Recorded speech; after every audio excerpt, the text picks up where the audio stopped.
نحمده ونصلي على رسوله الكريم اما بعد فاعوذ بالله من الشيطان الرجيم بسم الله الرحمن الرحيم رب اشرح لي صدري ويسر لي امري واحلل عقدة من لساني يفقهوا قولي۔ سبق نمبر 288 آیت نمبر 1 سے 18 تک، لیسن نمبر 288 آیت نمبر 1 to 18 سورۃ التغابن۔ لفظی ترجمہ، بسم اللہ الرحمن الرحیم۔ یسبح للہ ما فی السماوات وما فی الارض، تسبیح کر رہی ہے اللہ کے لیے ہر وہ چیز جو آسمانوں میں ہے اور جو زمین میں ہے۔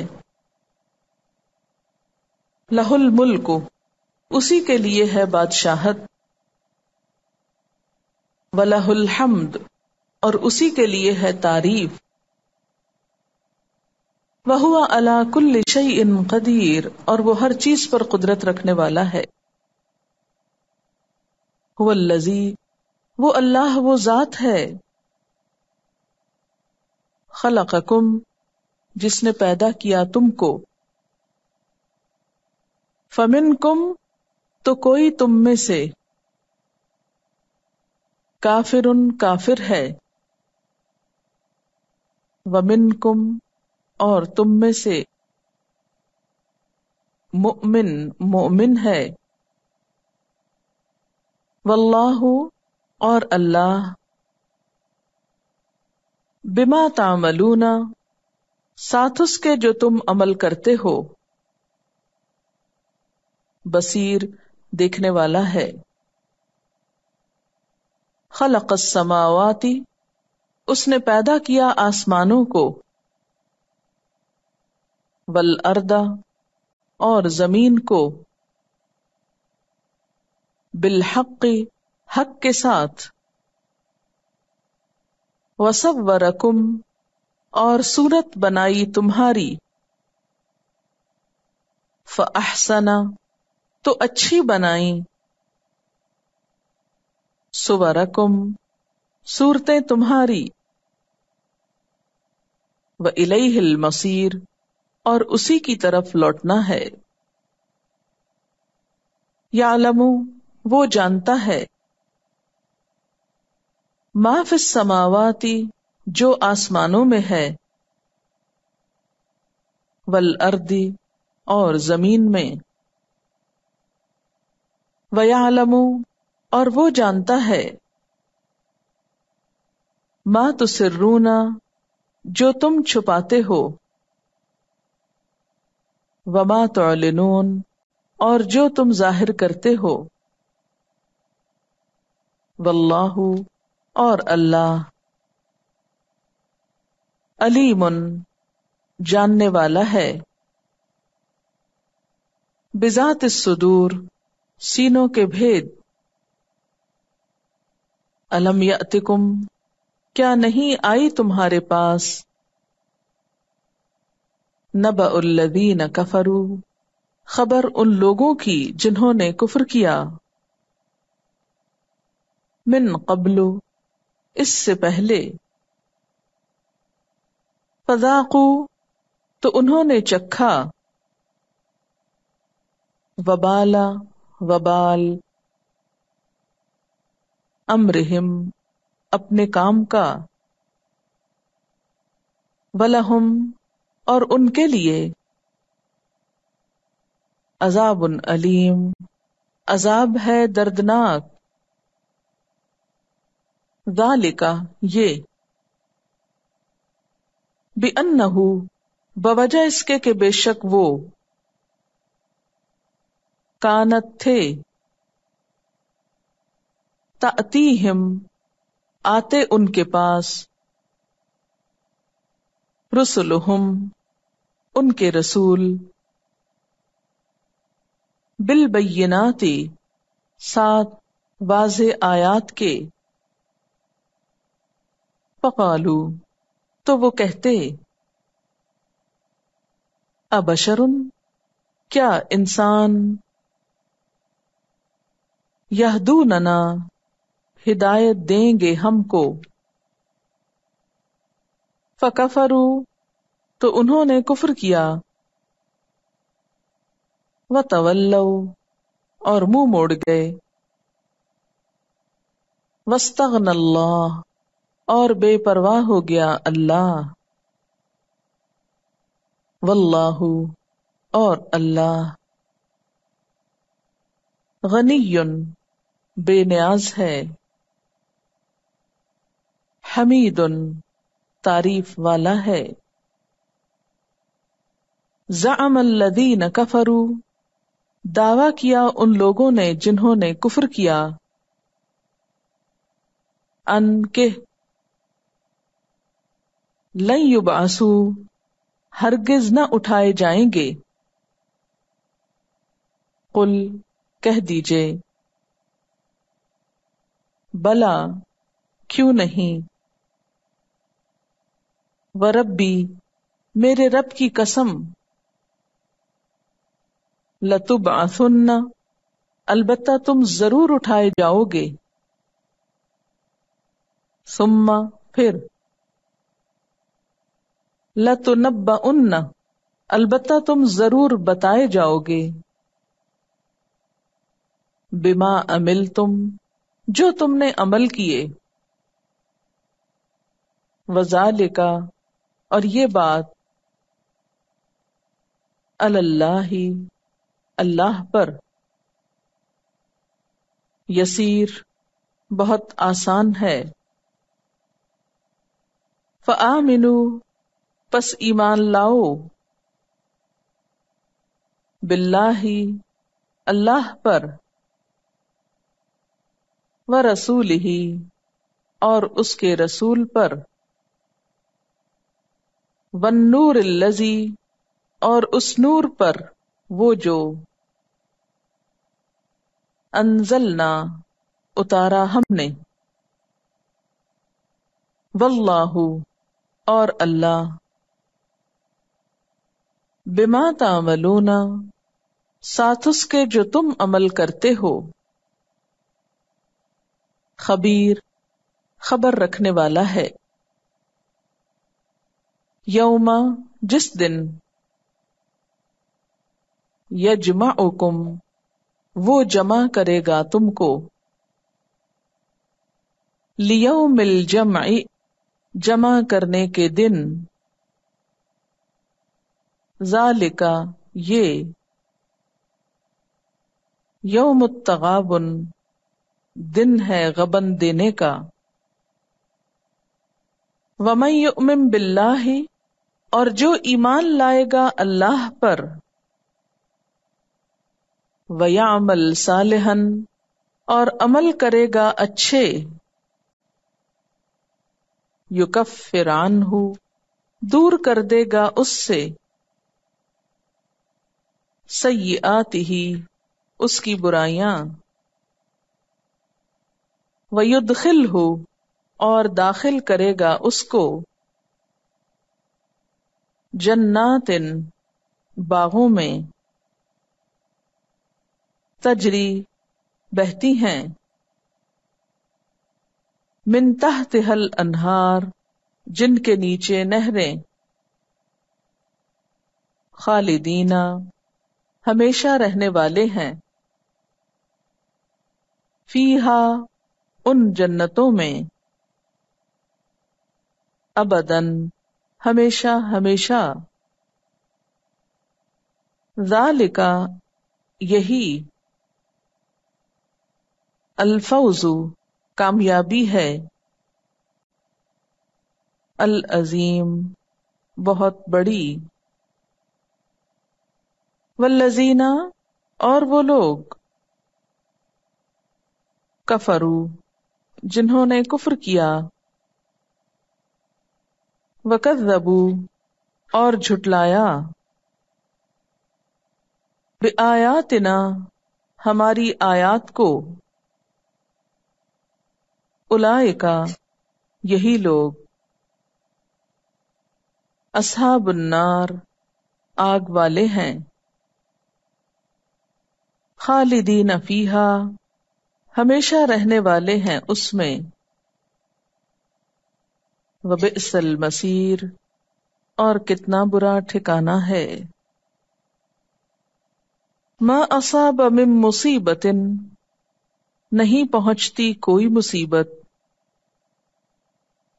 الا باذن اللہ، مگر اللہ کے اذن سے، ومن، اور جو کوئی، یؤمن باللہ، ایمان لاتا ہے اللہ پر، یہدی قلبہ، وہ رہنمائی کرتا ہے اس کے دل کی، واللہ، اور اللہ، بکل شیء علیم، ہر چیز کو جاننے والا ہے، وَأَطِیعُوا اللہ، اور اطاعت کرو اللہ کی، وَأَطِیعُوا الرَّسُولَ، اور اطاعت کرو رسول کی صلی اللہ علیہ وسلم، فَإِن تَوَلَّیْتُمْ، پھر اگر منہ موڑو تم، فَإِنَّمَا، تو بے شک، علی رسولنا، ہمارے رسول پر،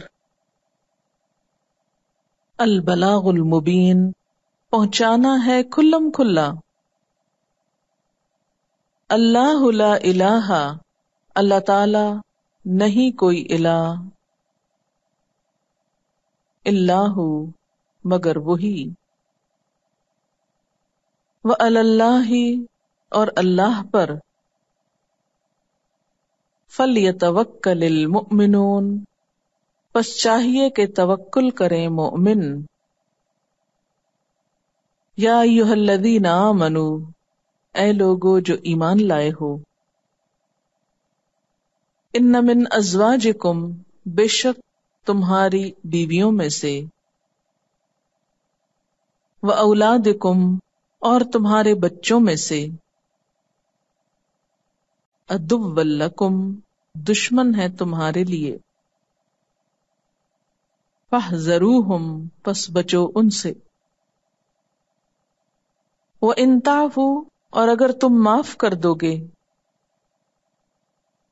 وَتَصْفَحُوا، اور درگزر کرو گے، وَتَغْفِرُوا، اور بخش دو گے، فَإِنَّ اللَّهَ، تو بے شک اللہ تعالی، غفور الرحیم، غفور الرحیم ہے، انما، بے شک، اموالکم، مال تمہارے، واولادکم، اور اولاد تمہاری، فتنہ، آزمائش ہیں، واللہ، اور اللہ، عندہ، اس کے پاس، اجر عظیم، اجر عظیم ہے، فاتقوا اللہ، پس ڈرو اللہ سے،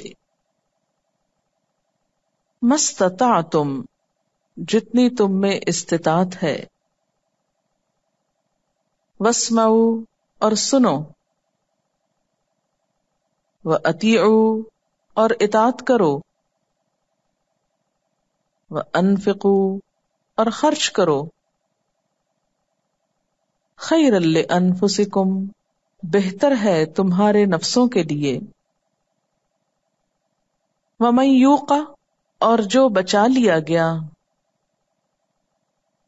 شح نفسہ، اپنے نفس کی بخیلی سے، فاولئک، تو یہی لوگ، ہم المفلحون، وہ فلاح پانے والے ہیں، ان تقرضوا اللہ، اگر تم قرض دو گے اللہ کو، قرضا حسنا، قرض حسنا، یضاعفہ لکم، وہ دگنا کر دے گا اس کو تمہارے لیے، ویغفر لکم، اور بخش دے گا تم کو، واللہ، اور اللہ، شکور، قدردان ہے،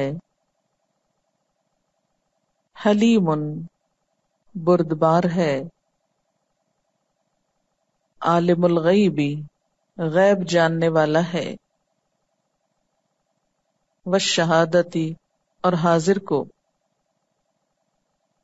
العزیز زبردست ہے، الحکیم حکمت والا ہے۔ سورۃ التغابن مدنی سورت ہے، لیکن بعض نے اسے مکی بھی کہا ہے کیونکہ اس کے مضامین مکی صورتوں سے ملتے جلتے ہیں۔ اس سورت کے 2 رکوع ہیں، 18 آیات ہیں، 239 کلمات ہیں، 1070 حروف ہیں۔ اس سورت کا بھی مرکزی مضمون یہی ہے کہ ہمارے مال اور بچے ہمیں اتنا مشغول نہ کریں کہ آخرت بھول جائے، اور پھر یہ بھی کہ ایسے تمام مشغلوں سے، ایسی تمام چیزوں سے بچ کر رہنے کی ضرورت ہے جو مقصد کے راستے میں حائل ہوں۔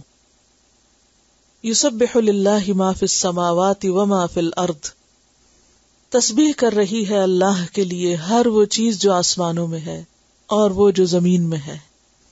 زمین کے اندر پائی جانے والی مخلوق، چیونٹیاں، کیڑے مکوڑے، مٹی کے ذرات، پھول پتے، ہوائیں، بادل، ہر چیز۔ ماں کا لفظ اگرچہ بے عقل کے لیے آتا ہے، لیکن یہاں تغلیب کے طور پر آیا ہے، کیونکہ زمین میں خاص طور پر بے عقل مخلوق زیادہ ہے عقل مندوں کی نسبت، اور عقل مند بھی پوری طرح اللہ کے معیار کے مطابق عقل مند نہیں۔ لہ الملک ولہ الحمد، اسی کے لیے ہے بادشاہت اور اسی کے لیے ہے سب تعریف۔ یہ لہو کا لفظ یہاں پہلے آیا ہے، کیوں؟ حصر کے لیے، حصر کا معنی یعنی اسی کے لیے ہی ہے۔ یہ ایسے نہیں جیسے ہم کہتے ہیں یورس اونلی یا اونلی یورس، تو یہاں بھی لہو الملک ولہ الحمد، بادشاہت اسی کی ہے، سب کا بادشاہ وہ ہے، سب کا مالک وہ ہے۔ تبارک الذی بیدہ الملک وہو علی کل شیء قدیر۔ اور یہاں بھی کیا فرمایا؟ لہ الملک ولہ الحمد وہو علی کل شیء قدیر۔ سورۃ یاسین میں بھی آتا ہے فسبحان الذی بیدہ ملکوت کل شیء وإلیہ ترجعون۔ سورۃ القصص میں آتا ہے لہ الحمد فی الاولی والآخرہ وَلَهُ الْحُكْمُ وَإِلَيْهِ تُرْجَعُونَ۔ وَلَهُ الْحَمْدُ، ہم یہ تو مانتے ہیں کہ اللہ بادشاہ ہے، لیکن دن میں کتنی دفعہ اس کی خوبصورت تخلیق کو دیکھ کر اس کی تعریف کر رہے ہوں؟ اس میں بھی ہم کتنے ظاہر میں کھوئے ہوئے ہوتے ہیں نا۔ ہر وقت انسانوں کے کاموں کی تعریف ہو رہی ہوتی ہے، اس نے یہ کام بہت اچھا کیا، اس نے یہ چیز بہت اچھی بنائی، اس کی یہ چیز بہت اچھی، اس کی یہ عادت بڑی اچھی ہے، اس کی یہ خوبی بڑی اچھی ہے۔ جتنی صبح سے شام تک ہم بندوں کی تعریفیں کرتے ہیں، اس کے مقابلے میں شعوری طور پر اللہ کی تعریف کتنی دفعہ کرتے ہیں؟ یا اللہ تو نے یہ چیز کتنی اچھی بنائی، یہ کتنی اچھی بنائی، یہ کتنی خوبصورت ہے، اس میں تیرا کتنا کمال ہے۔ کتنی دفعہ ہمارا دل اللہ کی محبت سے بھر جاتا ہو جب ہم اس کی خوبصورت بنائی ہوئی چیزوں اور طرح طرح کی نعمتوں جن سے ہم فائدہ اٹھاتے ہیں، ان سے فائدہ اٹھا کر ہم اس کو یاد کریں اور ہم خوش اور ہم تعریف کریں۔ کتنی بار کھڑکی کے سامنے کھڑے ہو کے باہر کے نظاروں کو دیکھ کر آپ نے اللہ کو یاد کیا ہو؟ کتنی دفعہ کبھی ہاتھ پہ رکھ کے کوئی چیز اللہ کی بنائی ہوئی دیکھ کر اس کی تعریف کی ہو، اور لوگوں کے بیچ میں بیٹھ کے تعریف کی ہو اور ان کو بھی متوجہ کیا ہو، یہ دیکھو اللہ نے کیسے بنایا ہے۔ ہم اتنے ظاہر اور دنیا میں کھوئے ہوئے ہیں کہ اصل ہاتھ جو پیچھے اور اصل مالک جو ہے وہ بھولا ہوا ہے، صرف ظاہر اور سامنے کی تعریفیں ہو رہی ہیں۔ لہ الملک ولہ الحمد وہو علی کل شیء قدیر ھو الذی خلقکم، اسی نے تم کو پیدا کیا ہے۔ فمنکم کافر ومنکم مؤمن، پھر تم میں سے کوئی کافر بن گیا اور کوئی مومن ہے۔ پیدا سب کو اسی نے کیا، لیکن پیدا ہونے کے بعد فا جو ہے یہاں پھر کے لیے، دنیا میں آنے کے بعد پھر کیا ہوا؟ کوئی کافر ہے اور کوئی مومن۔ اور اس میں بھی آپ دیکھیے کہ حدیث میں واضح طور پر آتا ہے نا کہ ہر بچہ اسلام پر پیدا ہوتا ہے۔ کل مولود یولد علی الفطرہ، فطرت پہ پیدا ہوتا ہے۔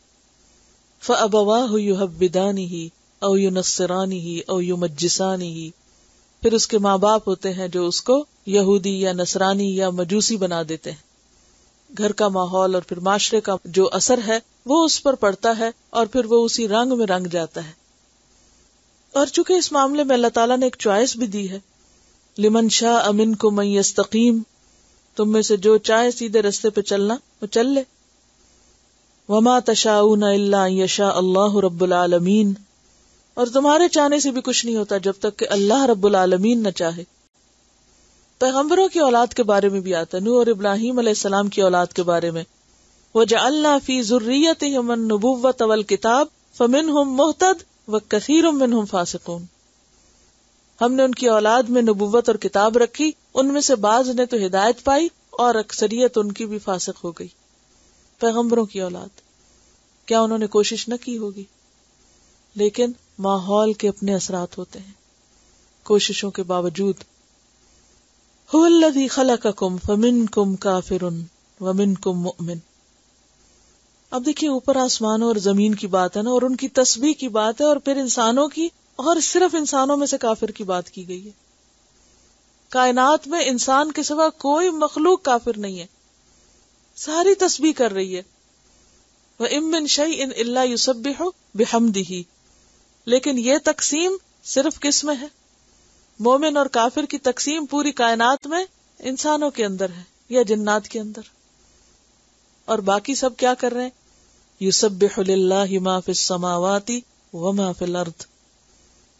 اور یہاں کیوں بتایا گیا کہ سب اللہ کی تسبیح کر رہے ہیں؟ تاکہ انسان کیا کرے؟ سبق سیکھیں کہ تم سے بھی مطلوب یہی ہے. یہ الگ بات ہے کہ تم کچھ اور کر رہے ہو، تم سے بھی مطلوب یہی ہے. کیا؟ ایمان، اطاعت. جیسے ساری کائنات لگی ہوئی ہے، ذرہ ذرہ لگا ہوا ہے، تمہیں بھی وہی کچھ کرنا تھا، تم کدھر چل پڑے؟ تم کیوں نہیں کرتے؟ واللہ بما تعملون بصیر. اور اللہ ساتھ اس کے جو تم عمل کرتے ہو دیکھنے والا ہے. آپ دیکھ رہے ہیں اس پورے سپارے میں اس بات کی تکرار بہت دفعہ ہوئی ہے کہ اللہ تمہارے اعمال سے باخبر ہے. خلق السماوات والارض بالحق. اس نے پیدا کیا آسمانوں اور زمین کو حق کے ساتھ، یعنی صحیح غرض کے ساتھ، صحیح مقصد کے ساتھ، حکمت کے ساتھ. وصورکم، اور تمہاری صورت بنائی، تمہاری تصویر بنائی. فاحسن صورکم، پھر بہت اچھی بنائی تمہاری صورتیں. صورت کی جمع ہے صور. لقد خلقنا الانسان فی احسن تقویم. والیہ المصیر، اور اسی کی طرف لوٹنا ہے. تو کیا مطلب ہے اس کا؟ کہ آسمان و زمین کو حق کے ساتھ پیدا کیا، یعنی جیسا جس چیز کو ہونا چاہیے تھا اس کو ویسا ہی بنایا. جیسا ہاتھ کو ہونا چاہیے تھا اس کو ویسا ہی بنایا. اب آپ صرف ایک انگلی کم کر دیں، 5 کی بجائے 4 کر دیں، ہاتھ ویسے کام کرے گا؟ کبھی آپ نے دیکھا ہوگا نا، ایک انگلی کو چوٹ لگ جاتی ہے اور تھوڑا کام کرنا کم کر دیتی تو ایسا لگتا ہے بیکار ہو گئے، کوئی 4 انگلیوں سے کام ہی نہیں ہو رہا. ان کے سائز آپ دیکھیں اور ان کے اندر جو فلیکسیبلٹی، جو موومنٹ کی قوت ہے اور صلاحیت ہے، اور جو اندر کی سکن اور جو باہر کی، اور جو ہر چیز، اور پھر تمام چیزوں میں سے پھر انسان کو الگ نکال کے کہا تمہاری شکل سب سے اچھی بنائی. الو بھی اللہ کی مخلوق ہے، بندر بھی اسی کی ہے، چمپینزی بھی اسی نے بنایا ہے، لیکن وَصَوَّرَكُمْ فَأَحْسَنَ صُوَرَكُمْ، ان سب سے تمہیں شکل و صورت میں فوقیت عطا کی. وَإِلَيْهِ الْمَصِيرُ. اسی کے بارے میں سورۃ انفطار میں بھی آتا ہے نا، یا ایھا الانسان ما غرک بربک الکریم الذی خلقک فسواک فعدلک فی ای صورۃ ما شاء رکبک. یعلم ما فی السماوات والارض، وہ جانتا ہے جو آسمانوں میں ہے اور زمین میں. وَيَعْلَمُ مَا تُسِرُّونَ وَمَا تُعْلِنُونَ، اور وہ جانتا ہے جو تم چھپا کے رکھتے ہو دلوں میں اور جو تم اعلان کرتے ہو. تُسِرُّونَ، ہر ایک اپنی دل کی چھپی ہوئی باتوں کا جائزہ لے. کیا کیا چھپایا ہوا میں نے اس میں؟ کون سی بات ایسی ہے جو آج تک میں نے کسی سے شیئر ہی نہیں کی؟ شاید کوئی راز ایسا ہو جو صرف آپ کو پتا ہو، کوئی ایسی نیت اور آپ کا ارادہ یا کوئی خواہش یا کوئی سوچ جو صرف آپ کو پتا ہے، لیکن وہ اللہ کو بھی پتا ہے. یعلم ما تسرون وما تعلنون، اور جو تم بول بول کے بتاتے رہتے وہ بھی اس کو پتا ہے. واللہ علیم بذات الصدور، اور اللہ خوب جانتا ہے، بہت زیادہ جانتا ہے، فعیل کے وزن پر. کیا؟ بذات الصدور، جو سینوں کے اندر ہے. کیا ہے سینوں کے اندر؟ دل. دل میں کیا کیا ہے؟ خیالات، وسوسے، دل کی جو باتیں ہیں، جو اندر ہی اندر انسان سوچتا رہتا ہے، جو خواطر قلب ہیں، خیالات آتے ہیں جاتے ہیں، جو راز ہیں، جو چھپی ہوئی باتیں ہیں، سب اس کو پتا ہے. اور جہاں اللہ کے علم کی بات آتی ہے نا، وہاں اس کی قدرت اور طاقت بھی سامنے آتی، کیونکہ یہ کسی اور کو نہیں پتا. کچھ لوگ قرآن پہ بہت سے اعتراض کرتے رہتے. بات یہ ہے کہ اللہ دلوں کے حال جانتا ہے، اللہ نفس کی باتیں جانتا ہے. کون جانتا ہے انسانوں میں سے؟ کون دعویٰ کرتا ہے کہ مجھے پتا ہے لوگوں کے دلوں میں کیا؟ کوئی نہیں. پھر تم کیا حق رکھتے ہو کہ اللہ کے کلام میں نقص نکالو اور اس پر تنقید کرو؟ الم یأتکم، کیا نہیں آئی تمہارے پاس؟ کوئی نہیں آئی. نبأ الذین، اہم خبر ان لوگوں کی، کفروا من قبل، جنہوں نے اس سے پہلے کفر کیا تھا. کیا ان کی خبر نہیں پہنچی؟ کس کی طرف اشارہ ہے؟ قوم نوح، قوم صالح وغیرہ کی طرف. فذاقوا وبال امرہم، تو انہوں نے چکھ لیا اپنے کام کا انجام. وبال کس سے ہے؟ وبل سے. وابل کون سی بارش ہوتی ہے؟ لم تصبہ وابل فطل. اس کا مطلب پیچھے سے دوبارہ پڑھنے کی ضرورت ہے، بھول چکے ہیں. وابل کہتے ہیں اس بارش کو جس کے موٹے موٹے قطرے ہوں اور خوب خوب خوب پانی لا رہی ہو، موٹی بوندوں والی بارش. کبھی کبھی آپ نے دیکھو کہ بارش ہونے کے لیے ایسا لگتا ہے سر پہ تھپڑ پڑ رہے ہیں. اس طرح کی بارش کو وابل کہتے ہیں. جو پڑے تو فیل ہو آپ کو کہ جیسے کچھ اوپر پڑ رہا ہے. وبیل وہ کھانا ہوتا ہے جو معدے پہ بھاری ہو. تو وبال کیا ہوا؟ جیسے وبال جان ہے تو وہ کیا چیز ہوتی ہے؟ جو وبال جان ہے، جو بوجھ پڑ گیا ہو، مصیبت پڑ گئی ہو. تو یہاں وبال امرہم کیا ہے؟ ان کے کام کا انجام، یعنی اس کا وبال، نتیجہ. وَلَهُمْ عَذَابٌ عَلِيمٌ، اور ان کے لیے عذاب ہے دردناک. ذَلِكَ، یہ کیا جس سے پیچھے گزر چکا، یعنی یہ انجام. بِأَنَّهُ، اس وجہ سے ہوا کہ بے شک وہ، كَانَتْ تَأْتِيهِمْ رُسُلُهُمْ، آتے تھے ان کے پاس ان کے رسول. ان کے پاس ان کے رسول آتے تھے. کس کے ساتھ آتے تھے؟ بالبینات، معجزات کے ساتھ، دلائل کے ساتھ، نشانیوں کے ساتھ. لیکن وہ دیکھ کر کیا کرتے؟ فقالوا، پھر کہتے، ابشر یہدوننا، کیا انسان ہمیں ہدایت دیں گے؟ یہ ہم جیسے انسان ہماری اصلاح کریں گے؟ اور یہ ایروگنس اس دور میں بھی تھا اور آج بھی. فلاں سے پڑھے، کیوں ہمیں کوئی پڑھائے؟ ہم کسی سے نہیں پڑھنا چاہتے. یعنی یہ جو ایک تکبر کی قسم ہے کہ ہم خود ہی بہت کچھ سمجھتے ہیں اور ہمیں کسی سے کچھ جاننے کی، معلوم کرنے کی ضرورت نہیں. حالانکہ قرآن کیا کہتا ہے؟ فَاسْأَلُوا أَهْلَ الذِّكْرِ إِن كُنتُمْ لَا تَعْلَمُونَ، علم والوں سے پوچھ لو اگر تمہیں نہیں پتا، جاننے کی کوشش کرو. لیکن بہت سے لوگ اس کو اپنی شان اور مرتبے کے خلاف سمجھتے ہیں، اور اس لیے کوئی بات نہ بھی آتی ہو تو غلط بیان کریں گے، مگر کسی سے پوچھ کے اپنی اصلاح نہیں کریں گے. تو وہ کیا کہنے لگے؟ ابشر یہدوننا، انسان ہمیں ہدایت دیں گے، انسان پیغمبر بن کے آ گئے ہیں. فکفروا، تو انہوں نے انکار کر دیا. کس کا؟ رسولوں کا. وتولوا، منہ پھیر گئے. واستغنى اللہ، اور اللہ نے بھی کیا کیا؟ بے نیازی اختیار، استغنا برتا. کیوں؟ اس لیے کہ ومن کفر فإن اللہ غنی عن العالمین، جو کفر کرے اللہ بھی اس سے بے نیاز ہے. واللہ غنی حمید، اور اللہ بے نیاز ہے، تعریف والا ہے. کس سے بے نیاز ہے اللہ؟ اپنی مخلوق سے، اس کی عبادت سے. اور حمید کا کیا معنی ہے؟ محمود، تعریف والا ہے، اپنے افعال میں، اپنی تخلیق میں، اپنے کاموں میں، ہر چیز میں. تو بات یہ ہے کہ یہ جھگڑا ہمیشہ سے چلتا رہا، ہر قوم نے یہی عذر تراشا، اور یہ آج تک باقی. وما منع الناس ان يؤمنوا اذ جاءهم الهدى الا ان قالوا ابعث الله بشرا رسولا، نہیں روکا لوگوں کو ایمان لانے سے جب بھی ان کے پاس ہدایت آئی، مگر اس بات نے کہ انہوں نے کہا کیا اللہ نے ایک بشر کو رسول بنا کے بھیج دیا. سورۃ القمر میں آتا ہے ابشرا منا واحدا نتبعہ، ہم ہی جیسے انسان کو ہم مانیں، اس کے پیچھے لگ جائیں، اس کی پیروی کریں. لیکن بات یہ کہ اللہ نے ہمیشہ پیغمبر انسانوں میں سے ہی بھیجے. وما ارسلنا من قبلک الا رجالا، انسان ہی آئے رسول بن کے، جس کو ماننا مانے، جو نہیں مانتا نہ مانے. زعم الذین کفروا ان لن یبعثوا، گمان کیا ان لوگوں نے جنہوں نے کفر کیا. اور زعم کون سا گمان ہوتا ہے؟ جھوٹا گمان، باطل گمان. جنہوں نے کفر کیا انہوں نے یہ گمان کیا کہ اللہ یبعثوا، وہ ہرگز نہیں اٹھائے جائیں گے. کہاں سے؟ قبروں سے. قل کہہ دیجئے بلا، کیوں نہیں، وائی ناٹ، وربی، قسم ہے میرے رب کی، لتبعثن، البتہ تم ضرور اٹھائے جاؤ گے. لام بھی ہے تاکید کا اور نون مشدد بھی. ثم لتنبؤن، پھر البتہ تم ضرور بتائے جاؤ گے. بما عملتم، جو بھی تم نے عمل کیے. اٹھائے بھی جاؤ گے اور اٹھا کے بتائے بھی جاؤ گے جو کچھ کر کے آئے ہو. بلا کا لفظ جو نا، اس کے کوئی ایک پرٹیکولر معنی نہیں ہے، کانٹیکسچل معنی ہوتا ہے اس کا.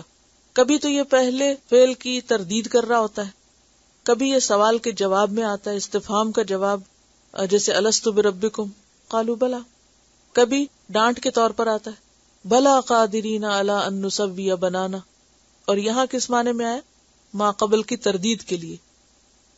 کیوں نہیں، جی ہاں، قسم ہے میرے رب کی، ضرور اٹھائے جاؤ گے. تم چاہے نہ بھی مانو، پھر تم ضرور بتا دیے جاؤ گے جو بھی تمہارے اعمال ہیں. وَذَلِكَ عَلَى اللَّهِ يَسِيرٌ، اور یہ بات اللہ پہ بہت آسان ہے. کون سی؟ قبروں سے دوبارہ اٹھانا. سورۃ سبا آیت 3 میں آتا ہے وَقَالَ الَّذِينَ كَفَرُوا لَا تَأْتِينَا السَّاعَةُ قُلْ بَلَىٰ وَرَبِّي لَتَأْتِيَنَّكُمْ. اب دیکھیں کہ جہاں بھی لوگ کسی حکم کا انکار کرتے ہیں تو اللہ تعالیٰ اس سے زیادہ شدت سے ان کی بات کو ریفیوٹ کرتے ہیں. کیا زبردست جواب ہے نا. وہ کہتے ہیں لا تأتین الساعة قل بلا وربی لتأتینکم. اور بات یہ ہے کہ اللہ کے لیے مشکل بھی کیا ہے. ما خلقکم ولا بعثکم الا کنفس واحدہ. تم سب کو پیدا کرنا اور سب کو مارنے کے بعد اٹھانا وہ کیا ہے؟ کنفس واحدہ. سورۃ یونس میں بھی آتا ہے وَيَسْتَنبِئُونَكَ أَحَقٌّ هُوَ قُلْ إِي وَرَبِّي إِنَّهُ لَحَقٌّ وَمَا أَنْتُمْ بِمُعْجِزِينَ. تم اللہ کو روک نہیں سکتے اس کام سے کہ وہ قیامت نہ لائے تم پر. فَآمِنُوا بِاللَّهِ، بجائے اس کے کہ یہ بہانے ڈھونڈو کہ نہ آئے اور نہیں آئے گی اور حجتیں کرو کیا؟ آمنوا باللہ، ایمان لے آؤ اللہ پر، ورسولہ، اور اس کے رسول پر، والنور الذی انزلنا، اور اس نور پر جو ہم نے اتارا. وہ کون سا نور ہے؟ قرآن. هو الذی ينزل علی عبدہ آیات بینات واللہ بما تعملون خبیر. اور اللہ ساتھ اس کے جو تم عمل کرتے ہو خوب خبر رکھنے والا ہے، تمہارے اعمال سے خوب باخبر ہے. تلاوت انشاءاللہ. یہ بتائیے کہ سورۃ تغابن مکی ہے یا مدنی ہے؟ مدنی سورت ہے، لیکن بعض کے خیال میں چونکہ اس کے مضامین مکی سورتوں سے ملتے ہیں تو یہ بھی کہا گیا اس کے بارے میں کہ مکی سورت ہے. اور بعض نے یہ کہا ہے کہ اس کا کچھ حصہ مدینہ میں نازل ہوا اور کچھ مکہ میں نازل ہوا. مدنی اس کو کہتے ہیں جو ہجرت کے بعد نازل ہوا. یسبح للہ ما فی السماوات، ما کیوں آیا ہے؟ تغلیب کے طور پر. ویسے تو عاقل کے لیے من آتا ہے اور ما کس کے لیے آتا ہے؟ غیر عاقل کے لیے. اور یہاں پر ما عاقل اور غیر عاقل دونوں کو ہی اپنے اندر سموئے ہوئے ہے، کیونکہ عاقل غالب ہیں یا مغلوب ہیں، زیادہ ہیں یا کم ہیں. تغلیب کا لفظ جو ہوتا ہے نا، غالب غلبے کے لیے یعنی کثرت کے لیے. یعنی اگر تنوع کے اعتبار سے دیکھا جائے تو جتنی قسمیں غیر عاقل چیزوں کی ہیں اس کے مقابلے میں جو ہماری نون ہے، ویسے تو اپنی مخلوق کو اللہ ہی زیادہ بہتر جانتا ہے، لیکن جتنا اس نے ہمیں بتایا. دیکھو قرآن مجید میں آتا ہے وَلَا يُحِيطُونَ بِشَيْءٍ مِّنْ عِلْمِهِ إِلَّا بِمَا شَاءَ. جتنا وہ چاہے بس ہمیں صرف اتنا پتا ہے جتنا اس نے دیا. اس نے اگر ہمیں عاقل مخلوق میں ملائکہ، جنات اور انسانوں کا بتایا تو ہمیں بس اتنا ہی پتا ہے. ہو سکتا ہے اس کے ہاں کوئی اور بھی ہو جس کا اس نے ہمیں بتایا ہی نہ ہو، کیونکہ اس نے اپنے علم میں سے جتنا چاہا ہے بس دیا ہے. تو ہم کبھی بھی یہ نہیں کہہ سکتے کہ ہم سب کچھ جانتے ہیں.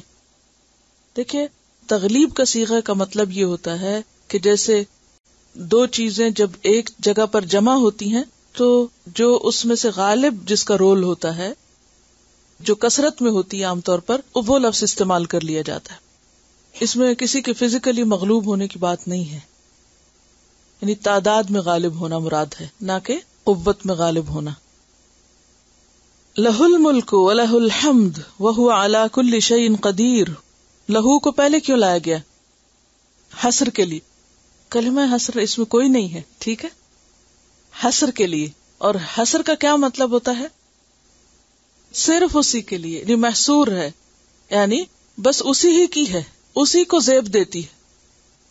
وَهُوَ عَلَى كُلِّ شَيْءٍ قَدِيرٌ هُوَ الَّذِي خَلَقَكُمْ فَمِنْكُمْ كَافِرٌ وَمِنْكُمْ مُؤْمِنٌ. فَمِنْكُمْ کیوں آیا؟ فا کیوں آئی؟ فا کا کیا مطلب ہے؟ پھر یعنی اس نے کسی کو کافر پیدا نہیں کیا، اس نے تو سب کو پیدا کیا. پھر تم میں سے بعض کافر ہو گئے اور بعض مومن. واللہ بما تعملون بصیر، اور اللہ جو بھی تم کرتے ہو دیکھ رہا ہے. کیا کرتے ہو؟ وہ اعمال جن کا تعلق کفر اور ایمان سے ہے. کیونکہ کافر اور مومن کی کانٹیکسٹ میں اگر میننگ لیں تو مراد اس سے کیا ہے؟ تمہارے ایمان کا بھی اس کو پتا ہے، کفر کرنے والوں کے کفر کا بھی اس کو پتا ہے، اطاعت کرنے والوں کی اطاعت بھی پتا ہے، اور نافرمانی کرنے والوں کی نافرمانی بھی اس کو پتا ہے. خلق السماوات والارض بالحق وصورکم فاحسن صورکم والیہ المصیر. پہلے صورکم اور دوسرے صورکم میں فرق کیا ہے؟ حروف تو دونوں کے ایک جیسی لگ رہے ہیں، اگر آپ اعراب کو ہٹا دیں تو آپ کیا فرق کریں گے؟ پہلا فعل ہے، دوسری دفعہ اسم آیا ہے، اور اسم کون سا؟ واحد ہے یا جمع ہے؟ جمع ہے. واحد کیا ہے اس کا؟ سورۃ.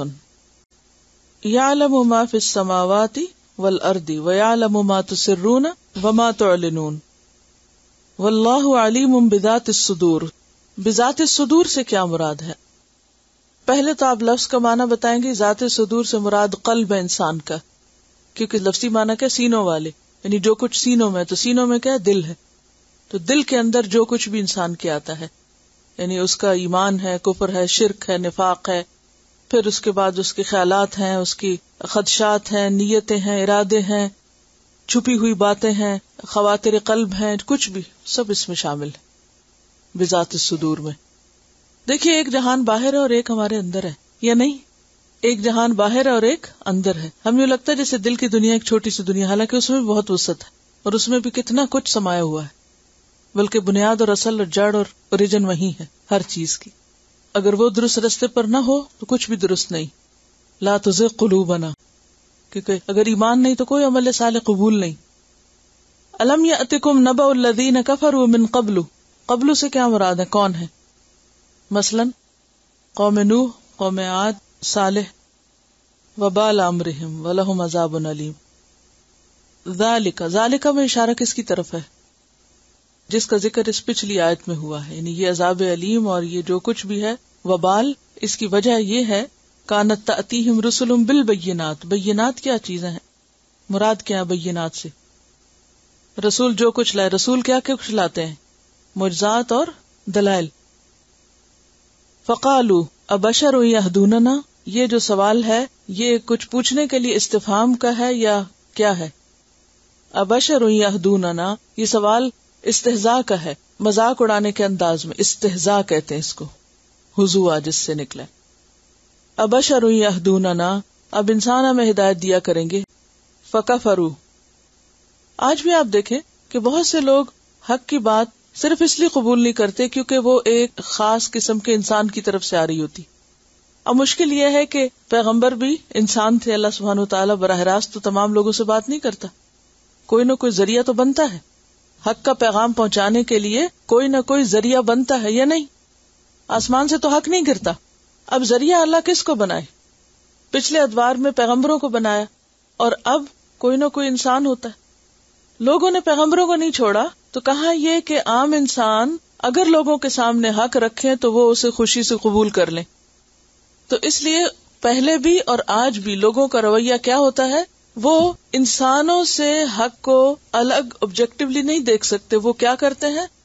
حق کو ان سے ایسوسیٹ کر دیتے ہیں، پھر اگر وہ ان کی پسند میں نہ آئے تو ساتھ ہی حق بھی ناپسند کر دیتے ہیں. تو اس میں انصاف پسندی کا طریقہ کیا ہونا چاہیے کہ جب بھی کوئی بات سامنے آئے تو انسان تعصب کا شکار نہ ہو.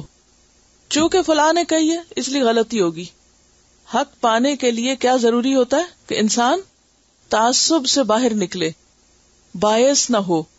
آج آپ دیکھیں کہ بہت سے لوگ سچائی کی تلاش میں ہیں، لیکن جب وہ مسلمانوں کو دیکھتے ہیں تو مسلمانوں کا ایک امیج اوور آل خراب ہے، لہذا نقصان کیا ہوتا ہے کہ صرف وہی لوگ حق پا سکتے ہیں جو اپنے آپ کو تعصب سے الگ کر کے اس صرف حق کو دیکھتے ہیں. وہ قرآن کو دیکھتے ہیں، پیغمبر کی تعلیمات کو دیکھتے ہیں، نہ کہ مسلمانوں کا حال دیکھتے ہیں. تو اگر کوئی بھی انسان سچائی پانے کے لیے سچائی کو چھوڑ کر سچائی دینے والے کے پیچھے پڑ جائے، تو پیغمبروں کو اگر نہیں چھوڑا گیا تو آج کے دور میں عام انسان تو پھر کہاں پورے اتریں گے لوگوں کے معیار پر. تو اس لیے اس میں سب کے لیے ایک بہت سیکھنے کی چیز ہے کہ جب بھی کوئی چیز لینا ہو تو یہ نہ دیکھا جائے کہ دینے والا کون ہے. مثلا جب آپ کوئی دنیاوی ضرورت کی چیزیں خریدنے کے لیے جاتے ہیں تو آپ کسی بھی شاپ میں یہ پوچھ کر اندر جاتے ہیں کہ آپ کس مذہب سے تعلق رکھتے ہیں یا آپ کے باقی چیزیں نہیں. آپ کیا دیکھتے ہیں کہ میری ضرورت کہاں پوری ہوتی ہے، کون سی چیز کہاں سے مجھے مل سکتی ہے، اور آپ کو دلچسپی کس چیز سے ہوتی ہے، دینے والے سے ہوتی ہے یا چیز سے ہوتی ہے. اور اگر انسان معیار دینے والوں کو بنا لے تو پھر تو انسان کے معیار پہ کوئی بھی نہ پورا اترے. اصل میں بات یہ ہے کہ یہ ایک بہانہ ہوتا ہے، یہ بھی بہت سے بہانوں میں ایک بہانہ، ورنہ پیغمبروں سے زیادہ سچا اور پیغمبروں سے زیادہ نکھرا ہوا مہذب معتدل با اخلاق شخص کوئی گزرا ہی نہیں. پیغمبر کون تھے؟ اللہ کی چنی ہوئی مخلوق تھے، لیکن لوگوں نے ان کو نہیں چھوڑا اور انسان ہونے کی وجہ سے ان کو ڈی میرٹ کر دیا. فَكَفَرُوا وَتَوَلَّوْا وَاسْتَغْنَى اللَّهُ. کس کا انکار کیا انہوں نے؟ میسنجر کا. سب سے پہلے میسنجرز کا اور پھر جو کچھ وہ لے کر آئے. وَتَوَلَّوْا اور منہ موڑ لیا. تو ان کے ساتھ اللہ کا معاملہ کیا ہوا؟ اللہ نے ان سے بے نیازی برتی. واللہ غنی حمید. زعم الذین کفروا ان لن یبعثوا. کفار کا گمان باطل یہ ہے کہ وہ ہرگز نہ اٹھائے جائیں گے. قل بلا وربی. یا واو کس کے لیے آئے؟ قسمیہ. اور بلا کے کتنے معنی ہوتے ہیں؟ کیا یہ وہی بلا ہے جو مصیبت کا معنی رکھتی ہے؟ وہ کیسے لکھتے ہیں؟ الف کے ساتھ لکھتے ہیں. بلا وربی. بلا، بلا کا کیا معنی ہوتا ہے؟ لفظی ترجمہ کیا ہوتا ہے بلا کا؟ کانٹیکس میں اس کا معنی متعین ہوتا ہے. کبھی اس کا معنی ہاں ہوتا ہے، جی ہاں یہاں. کبھی اس کا معنی کیوں نہیں، یہاں کیا ہے کیوں نہیں. اور کبھی ایک طرح سے ڈانٹ ہوتی ہے. بلا قادرین علی ان نسوی بنانا وذلک علی اللہ یسیر. فآمنوا باللہ ورسولہ والنور. یا نور کس کو کہا گیا؟ قرآن مجید کو. الذی انزلنا واللہ بما تعملون خبیر. یہاں اللہ کیا دیکھ رہا ہے؟ کون اللہ پر ایمان رکھتا ہے، کون اس کے رسول کو مانتا ہے، کون اس کی کتاب کو مانتا ہے. چلیے آگے چلتے ہیں. یوم یجمعکم. یوم جس دن، یجمعکم جمع کرے گا تم کو. کون؟ اللہ. اور کم سے مراد تمام انسان ہیں، اولین و آخرین، سب کے سب کو. قل ان الاولین والآخرین لمجموعون الی میقات یوم معلوم، جیسے سورۃ الواقعہ میں گزرا ہے. یوم یجمعکم، جس دن تم سب کو وہ جمع کر لے گا. کون سا دن ہے وہ؟ لیوم الجمع، جمع کرنے کے دن، جن و انس کے جمع کرنے کے دن. اس کو سورۃ ہود میں یوں کہا گیا ذالک یوم مجموع لہ الناس. یہ وہ دن ہے جس میں لوگوں کو اکٹھا کیا جائے گا. سورۃ شورى میں آتا ہے وَتُنذِرَ يَوْمَ الْجَمْعِ لَا رَيْبَ فِيهِ. اور تم ڈراؤ اس دن سے جو جمع ہونے کا دن ہے، یوم الجمع. اور یہاں بھی کیا کہا گیا؟ یوم الجمع. یوم یجمعکم لیوم الجمع. وہ دن ویسے ہی بہت بڑا ہے، لیکن سارے لوگوں کا ایک جگہ جمع ہونا وہ اس کو اور بھی زیادہ ہیبت ناک بنا دیتا ہے. آپ میں سے جو لوگ حج پہ جا چکے ہوں تو مینا میں، عرفات میں، حرم میں طواف افاضہ کے موقع پہ خاص طور پر، اور پھر اگر رمضان میں کبھی آپ 27ویں رات کو وہاں پر ہوں یا پھر عید کی نماز آپ پڑھیں تو حال کیا ہوتا ہے، کیا حالت ہوتی؟ اپنا آپ کتنا لگتا ہے، کیسا لگتا ہے؟ کچھ بھی نہیں. نہ کوئی عزیز نہ کوئی پیارا، کوئی نہیں آپ کو بچا سکتا. اگر ایک ریلا آ رہا ہے تو آپ اس کے آگے رک نہیں سکتے. کھو جائیں تو کوئی آپ کو ڈھونڈ نہیں سکتا. اس وقت انسان کو اپنی صحیح قیمت پتہ چلتی ہے کہ میں کیا ہوں. اپنے گھر میں تو ہماری بڑی اہمیت ہوتی ہے، اپنے خاندان میں، اپنے لوگوں میں، اپنے عزیزوں میں، پیاروں میں بڑے امپورٹنٹ ہوتے ہیں، لیکن وہاں جا کر کوئی پوچھنے والا نہیں ہوتا. ہر ایک کو اپنی جان کی اور اپنے آپ کو بچانے کی اور اپنے فکر ہوتی ہے. اور وہ جمع کیا ہوتا ہے؟ سارے مسلمان بھی ایک جگہ جمع نہیں ہوتے. کہاں یہ کہ ساری دنیا کے لوگ جمع ہو اور پھر اولین و آخرین جن و انس سب جمع ہو. ذرا امیجن کریں حال کیا ہوگا. اور اوپر سے گرمی اتنی اور سورج اتنا قریب اور پھر انسان اتنے مجمع میں ہوتے ہوئے تنہا، کوئی کسی کا نہیں. یوم یجمعکم، اس دن ہمیں حاضر ہونا ہے، اس دن وہاں موجود ہونا ہے. لیوم الجمع، جمع ہونے کے دن. وہ کیسا دن ہے؟ ذالک یوم التغابن، یہ ہے یوم تغابن، ہار جیت کا دن. تغابن کا لفظ جو ہے یہ غین بے نون سے ہے. غبنہ کا لفظی معنی ہوتا ہے عقل اور رائے میں نقصان، عقل کی کمی. اور غبنہ کا لفظ عام طور پر خرید و فروخت کے معاملے میں کمی بیشی کے لیے آتا ہے. اور غبن غفلت، بھول، اپنے حصے سے محروم ہونے کے لیے بھی آتا ہے.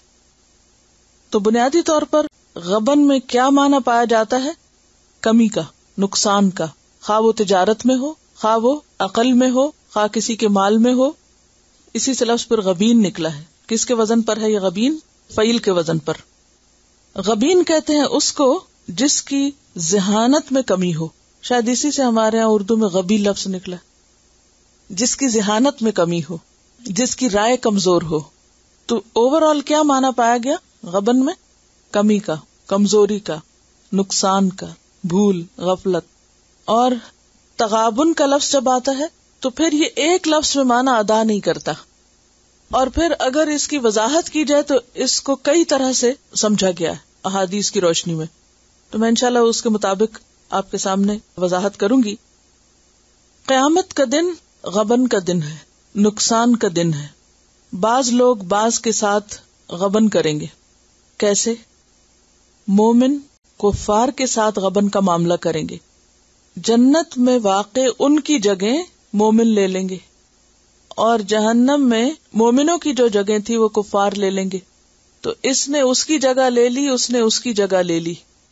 اس نے اس سے غبن کیا، اس نے اس سے غبن کیا. بینک غبن کا لفظ تو سنا ہی ہوگا. کیا کرتے ہیں اس میں؟ کیا ہوتا ہے غبن جب ہوتا ہے؟ لوگوں کا پیسہ ہوتا ہے لیکن کوئی ایک شخص اس میں تو دھوکے، فراڈ، فریب ہوتے ہیں، اس کے ذریعے لے لیتا ہے. لیکن قیامت کے دن تو کوئی کسی کے ساتھ دھوکا نہیں کر سکے گا، ہر کوئی اپنی کمائی لے کر آئے گا. اس مفہوم کی وضاحت حدیث سے ہوتی ہے. بخاری کی روایت ہے کہ ہر جنتی جب جنت میں داخل ہوگا تو اسے جہنم میں اس کی وہ جگہ دکھائی جائے گی کہ اگر وہ بدکار ہوتا تو اس کو وہ ملتی. یعنی جنت والا جب جنت میں چلا جائے گا تو وہاں سے اس کو جہنم دکھایا جائے گا کہ جہنم میں وہ جگہ تمہارے لیے مخصوص تھی. اگر تم غلط کام کرتے تو آج اس وقت تم اس جگہ پر ہوتے. اور یہ اس لیے کیا جائے گا کہ وہ اللہ کا مزید شکر ادا کرے. جسے کوئی کسی حادثے سے بچ جاتا ہے تو اس کے بعد بار بار شکر ادا کرتا ہے کہ شکر ہے کہ اللہ نے جان بچا دی. تو اسی طرح اہل جنت جب جنت میں پہنچ جائیں گے اور جہنم والا اپنا حصہ دیکھیں گے تو پھر شکر ادا کریں گے. اور اسی طرح دوزخ والوں کو جنت میں وہ حصہ دکھایا جائے گا، وہ پیس آف لینڈ دکھایا جائے گا جو ان کے لیے تھا لیکن وہ وہاں نہ پہنچ سکے کیونکہ ان کے پاس وہ عمل نہیں تھے، جس سے ان کی حسرت میں مزید اضافہ ہو جائے گا. جیسے اس روز بھی میں نے حضرت ابراہیم علیہ السلام کا پیغام سنایا تھا جو انہوں نے نبی صلی اللہ علیہ وسلم کے ذریعے آپ کی امت کو بھیجا تھا کہ جنت اور جہنم کیا ہے؟ چٹیل میدان ہے.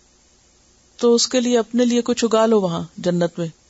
جتنا کچھ کرو گے اتنا زیادہ سرسبز اس کو پاؤ گے. کسی نے یہ سوال کیا کہ ہم تو جنت کے بارے میں جب سوچتے ہیں تو وہ درخت اور خوبصورت پھولوں پھلوں کی زمین ہے، تو پھر کیا وہ چٹیل ہے یا پھر سرسبز ہے؟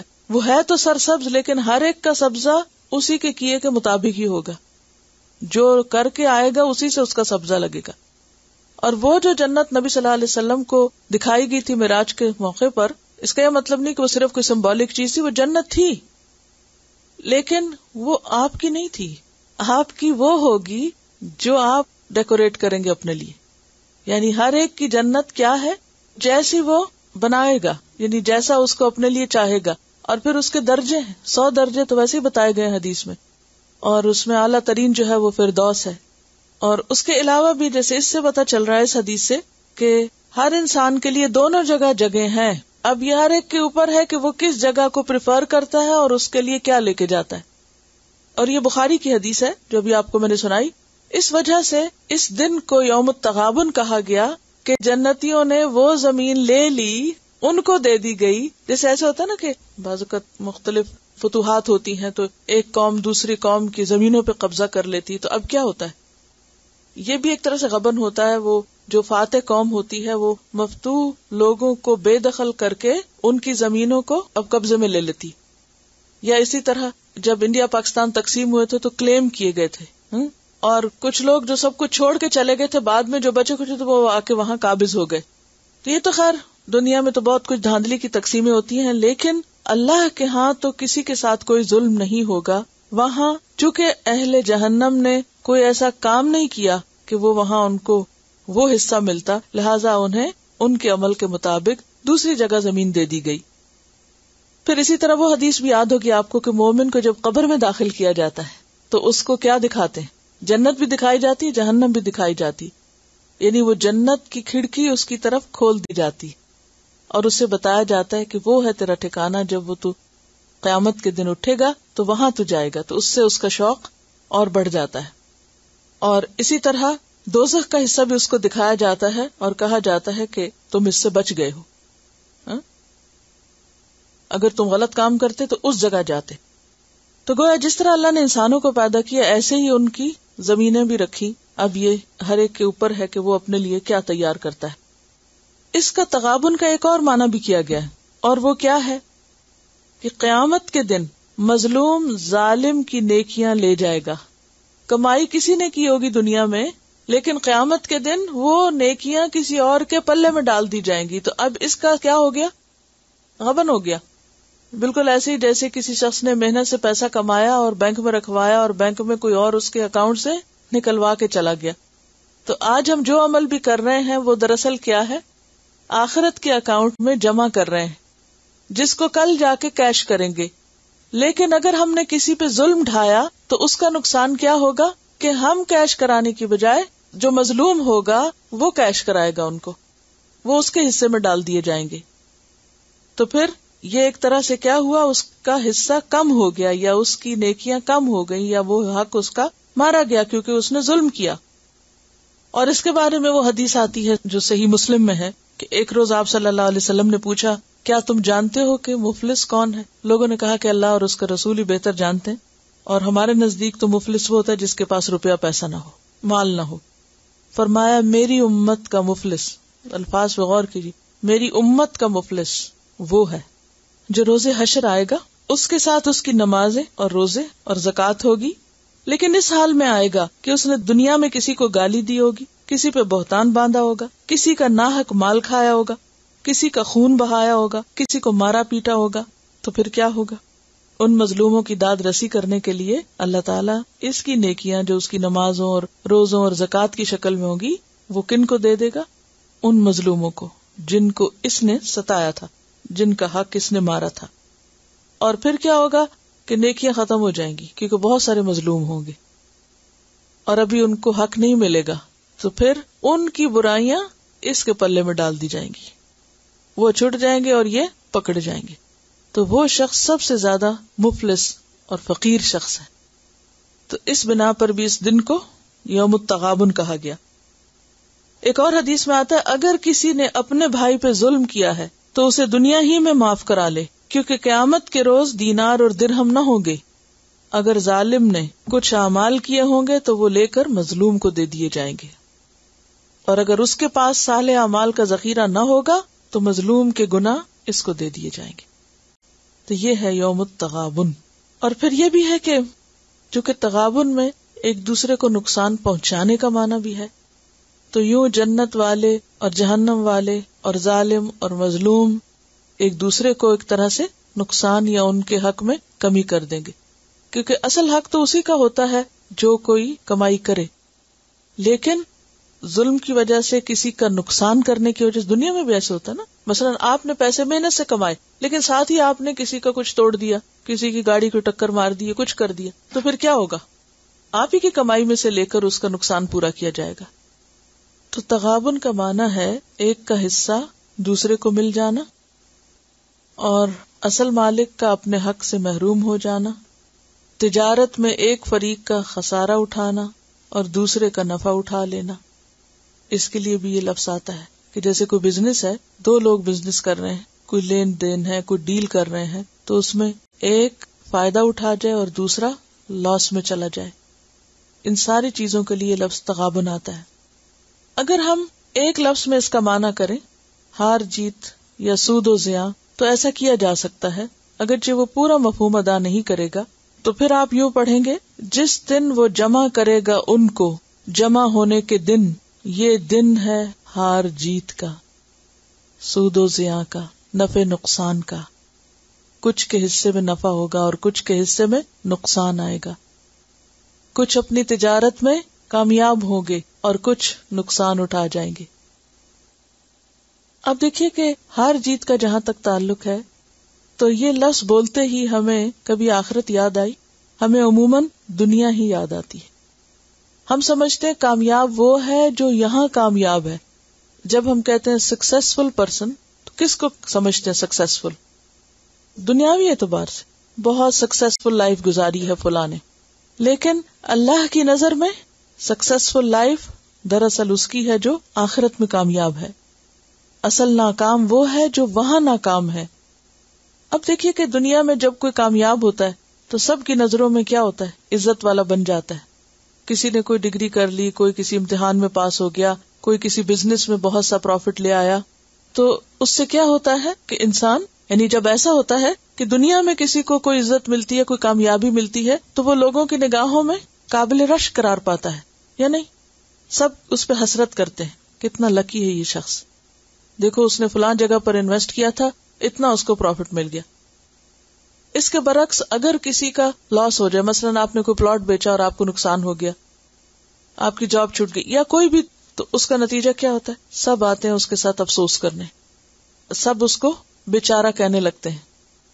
لیکن کبھی بھی ہمیں یہ خیال نہیں آیا کہ قیامت کے دن کی ہار جیت کیا ہوگی. اس دن اصل کامیاب کون ہے اور اصل قابل رحم کون ہے. تو یوم التغابن دنیا کا یوم نہیں ہے، یوم التغابن آخرت کا دن ہے. اصل عزت والا وہ ہے، اصل کامیاب وہ ہے جو وہاں کامیاب ہے. کسی کے نزدیک دنیا ہار جیت کی جگہ ہے اور کسی کے نزدیک آخرت ہار جیت کی جگہ ہے. دنیا کی ہار جیت وقتی ہے، وقتی، اور آخرت کی ہار جیت دائمی ہے. تو اصل ہار کس کی ہے؟ جو وہاں ہار جائے، اور اصل جیت کس کی ہے؟ جو یہاں جیت جائے. ہم سب کسی نہ کسی ریس میں لگے ہوئے ہیں نا. ہر شخص کسی نہ کسی طور پر کسی نہ کسی مقابلے میں ہوتا ہے. کوئی کسی سے مقابلہ کر رہا ہے، کوئی کسی سے کر رہا ہے، کوئی اوپنلی کر رہا ہے، کوئی خاموش کر رہا ہے یا نہیں. لیکن جب کوئی نتیجہ نکلتا ہے اور انسان کامیاب ہوتا ہے تو آپے سے باہر ہو جاتا ہے کہ گویا اس نے سب کچھ پا لیا، حالانکہ وہ پانا کچھ بھی پانا نہیں ہے، وہ تو چند دن کا پانا ہے. آپ نے دیکھا ہوگا بچے جب کوئی اسکول میں کامیاب ہوتے ہیں یا کوئی خاص سرٹیفکیٹ لاتے ہیں یا کوئی انعام لے کر آتے ہیں یا کچھ، تو کس قدر ایکسائٹیڈ ہوتے ہیں وہ بھی اور ماں باپ بھی. پھر کچھ دن کے بعد کیا ہوتا ہے؟ کیا ہوتا ہے کچھ دن کے بعد؟ ٹرافیاں کہاں، سجی بھی نہیں رہتی. کتنے دن کے لیے ایسی ساری چیزیں انسان کے ساتھ ہوتی ہیں. دنیا میں بھی بھول جاتا ہے، لینے والوں کو بھی بھول جاتا ہے کہ کبھی کچھ لیا تھا. میرا اپنا میڈلز جو ہے وہاں رکھے ہوئے، کیونکہ میں سوچتی سے ساتھ لے جا کے کیا کروں، بوجھ ہے. لیکن افسوس یہ کہ ہم دنیا کے میڈلز، دنیا کی ٹرافیاں، دنیا کے جو سرٹیفکیٹس اور اچیومنٹس کے پیچھے بھاگ بھاگ کے اور ان کے مقابلوں میں، اور بالآخر جب کوئی دنیا میں ہوتے ہی ایک سے دوسری جگہ چلا جاتا ہے تو وہ چیزیں کسی اور کے لیے تو بالکل ہی صفر ہے، اپنے لیے بھی کوئی خاص ویلیو نہیں ان کی. حالانکہ ان سب چیزوں کے حصول میں ایک لمبی ایفرٹ ہوتی ہے پیچھے. لیکن ہم کتنا دھوکہ کھائے ہوئے ہیں، کیونکہ جتنی فکر ہم ان چیزوں کے لیے کرتے ہیں اتنی فکر وہاں کے لیے نہیں کرتے، کیونکہ شاید ہمیں یقین نہیں. جو کوششیں دنیا کے لیے کی گئی وہ دنیا میں تو فائدہ دے سکتی ہیں لیکن وہ آخرت میں فائدہ نہ دیں گی. ان ڈگریوں کے ساتھ وہاں انسان ڈسکوالیفائی ہو جاتا ہے، وہاں کے میرٹ پہ پورا نہیں اتر سکتا. یوم یجمعکم لیوم الجمع ذالک یوم التغابن ومن یؤمن باللہ، اور جو اللہ پر ایمان لائے گا، ویعمل صالحا، اور نیک عمل کرے گا، یکفر عنہ سیئاتہ، اس سے اس کی برائیاں دور کر دے گا. تو گویا نیک اعمال انسان کی برائیوں کو دور کرنے کا ذریعہ بنتے ہیں. وَيُدْخِلْهُ جَنَّاتٍ اور اس کو باغوں میں داخل کرے گا.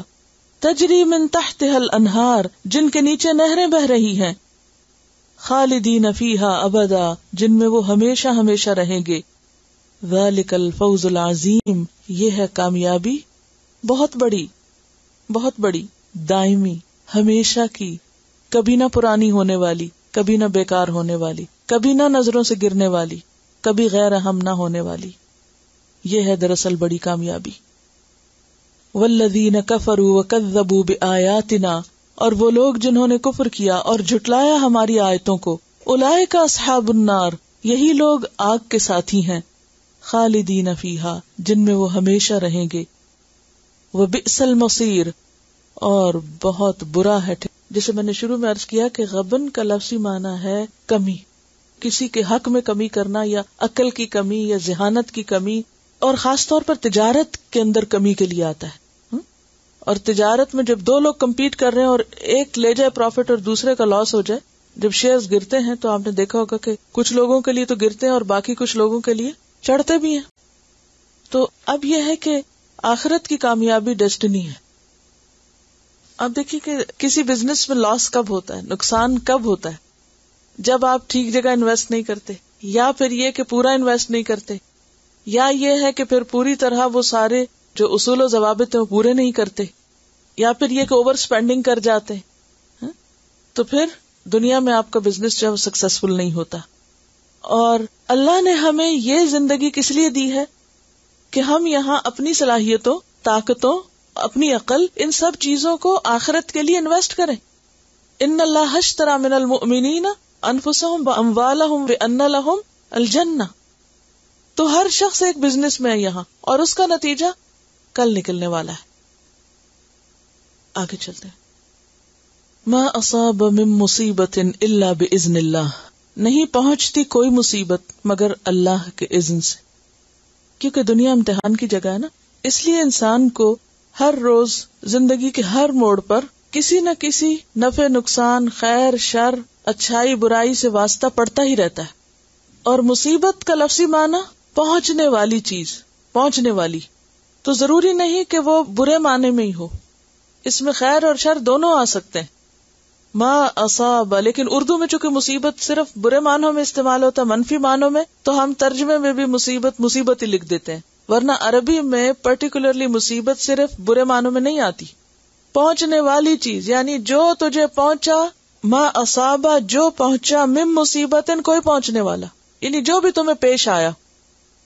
آپ جتنی بھی احتیاط کر لیں، جتنی بھی عقل سمجھ سے کام لے لیں، جو چیز پہنچنی ہوتی ہے وہ دروازے پہ پہنچتی ہے، وہ پہنچ جاتی. تو ما اصاب من مصیبت، من کا کیا مطلب ہے؟ کوئی بھی بیانیہ، جو بھی پہنچنے والی ہے، الا باذن اللہ، اللہ کے اذن سے ہوتی ہے، اذن کے بغیر نہیں ہوتی. ومن یؤمن باللہ، ایسے موقع پر جو اللہ پر ایمان لے آئے، اعتماد کرے، یہدی قلبہ، وہ اس کے دل کو راہ دکھا دیتا ہے، اس کا دل سیدھی بات سوچنے لگتا ہے، اس کو چین اور قرار آ جاتا ہے. واللہ بکل شیء علیم، اور اللہ ہر چیز کو جاننے والا ہے. آیت چھوٹی سی ہے مگر اس میں بہت بڑا سبق پوشیدہ ہے. پہلی بات تو یہ ہے، نمبر 1، کہ دنیا میں کوئی انسان مصیبت سے بچا ہوا نہیں ہے. ہر انسان کو کوئی نہ کوئی واقعہ، کوئی نہ کوئی مسئلہ، کوئی نہ کوئی حادثہ، کوئی نہ کوئی پریشانی، کوئی نہ کوئی غم، خوشی، اچھی بری خبر پہنچتی رہے گی. اسی سے دنیا کا کاروبار چلتا ہے. یہ ہوگا کیونکہ دنیا ہے ہی امتحان کے لیے. اس امتحان کے لیے اللہ تعالیٰ نے اچھی چیزیں بھی رکھی ہیں اور بری بھی رکھی ہیں. یہاں وَلَنَبْلُوَنَّكُمْ، ہم ضرور امتحان لیں گے تمہارا، ضرور آزمائیں گے تم کو. بِشَيْءٍ مِّنَ الْخَوْفِ وَالْجُوعِ وَنَقْصٍ مِّنَ الْأَمْوَالِ وَالْأَنفُسِ وَالثَّمَرَاتِ. یہ تو ضرور ہوگا، ضرور کمی ہوگی، خوف ہوگا، کبھی بھوک ہوگی، کبھی مالوں میں کمی ہوگی، کبھی جانوں میں ہوگی، کبھی پھلوں میں ہوگی. وَبَشِّرِ الصَّابِرِينَ، خوشخبری دے دو صابرین کو. الذین اذا اصابتهم مصیبۃ قالوا انا للہ وانا الیہ راجعون اولئک علیہم صلوات من ربہم ورحمہ. ایسے لوگوں پر اللہ کی رحمتیں ہیں، عنایتیں ہیں، نوازشیں ہیں. یہدی قلبہ، اللہ اس کا دل تھام لیتا ہے اور اس کو صحیح بات سوچنے کی توفیق دیتا ہے، بھٹکنے سے بچا لیتا ہے، اس کی سوچوں کو بکھرنے سے اور اس کے جذبات کو منفی رو میں بہنے سے بچا لیتا ہے۔ ورنہ ہر مصیبت اور ہر امتحان، ہر آزمائش انسان کو منفی سوچ دلاتی ہے اور انسان نیگیٹیوٹی کی طرف زیادہ مائل ہوتا ہے بنسبت اس میں سے کوئی خیر نکالنے کے، اچھا پہلو نکالنے کے۔ آپ دیکھیں کہ اگر کوئی جسمانی طور پر بھی کوئی چوٹ لگ جائے، کچھ کٹ لگ گیا، کچھ لگ گیا، تو کتنے لوگ ہیں جو اس موقع پہ کہیں کہ اس میں بھی کوئی بھلائی ہوگی، اس میں کوئی خیر ہی ہوگا، اور برا کوئی لفظ منہ سے نہ نکالیں، کیونکہ فوری ری ایکشن ہمارا کیا ہوتا ہے، یہ کیا مصیبت ہے، یعنی اس پر ایک جو فوری انسٹنٹ ری ایکشن ہوتا ہے، یہ کیا مصیبت ہے، بھئی ہے ہی مصیبت، یہ تو پہلی مصیبت ہی ہے، وہاں اصاب من مصیبت، وہ تو مصیبت ہے ہی، اس کا تو نام ہی مصیبت ہے، تو یہ کیا مصیبت ہے، آپ کو پتا ہونا چاہیے مصیبت ہی ہے، اس کو تو آنا ہی تھا۔ ہم میں سے کتنے لوگ ہیں کہ جو مصیبت آنے پر یہ سوچیں کہ یہ اللہ کے اذن سے آئی ہے، اس کے بغیر نہیں آ سکتی۔ جو یہ سوچ لیتا ہے کہ اللہ کے اذن سے آئی ہے، اللہ اس کا دل تھام لیتا ہے۔ تو ہونا کیا چاہیے؟ نمبر 2، ہر مصیبت کے آنے پر انسان یہ سوچے کہ یہ اللہ کے اذن سے آئی۔ کوئی مصیبت اپنے آپ نہیں آتی، خود سے چل کے نہیں آ جاتی، خود سے کہیں سے نہیں اٹھ جاتی، اسے کوئی بھیجتا ہے۔ تو بنیادی طور پر ہر مصیبت اللہ کے اذن سے آتی ہے۔ اب بات یہ ہے کہ اگر اللہ کے اذن سے آتی ہے تو کیوں آتی ہے؟ کیوں آتی ہے؟ اب ہمیں تو ہمیشہ کیا لگتا ہے، یہ نہیں آنی چاہیے تھی، یہ کیوں ہو گیا، یہ کیسے ہو گیا، یہ تو ہونا ہی نہیں چاہیے تھا، بھی اللہ نے چاہا تو ہو گیا۔ کوئی وجہ ہے جو آئی ہے، ہمیں وہ وجہ تلاش کرنی چاہیے کہ یہ مجھے کیا سکھانے آئی ہے، اس سے مجھے کیا سیکھنا چاہیے، اب مجھے کس طرح ریئیکٹ کرنا چاہیے۔ اور جب انسان اس طرف توجہ کرتا ہے تو پھر منفی رستے پہ جانے سے بچ جاتا ہے، اس کا دل ٹیڑھا ہونے سے محفوظ ہو جاتا ہے۔ عام طور پر مصیبت آتی ہے، یعنی اب وہ صرف نیگیٹو معنوں میں ہی جاری ہوں فی الحال، عام طور پر مصیبت آتی ہے انسان کا دل نرم کرنے کے لیے، انسان کو جھکانے کے لیے، اس کے اندر عاجزی پیدا کرنے کے لیے، عاجزی پیدا کرنے کے لیے، اس کی سوئی ہوئی نفسیات میں ہلچل پیدا کرنے کے لیے۔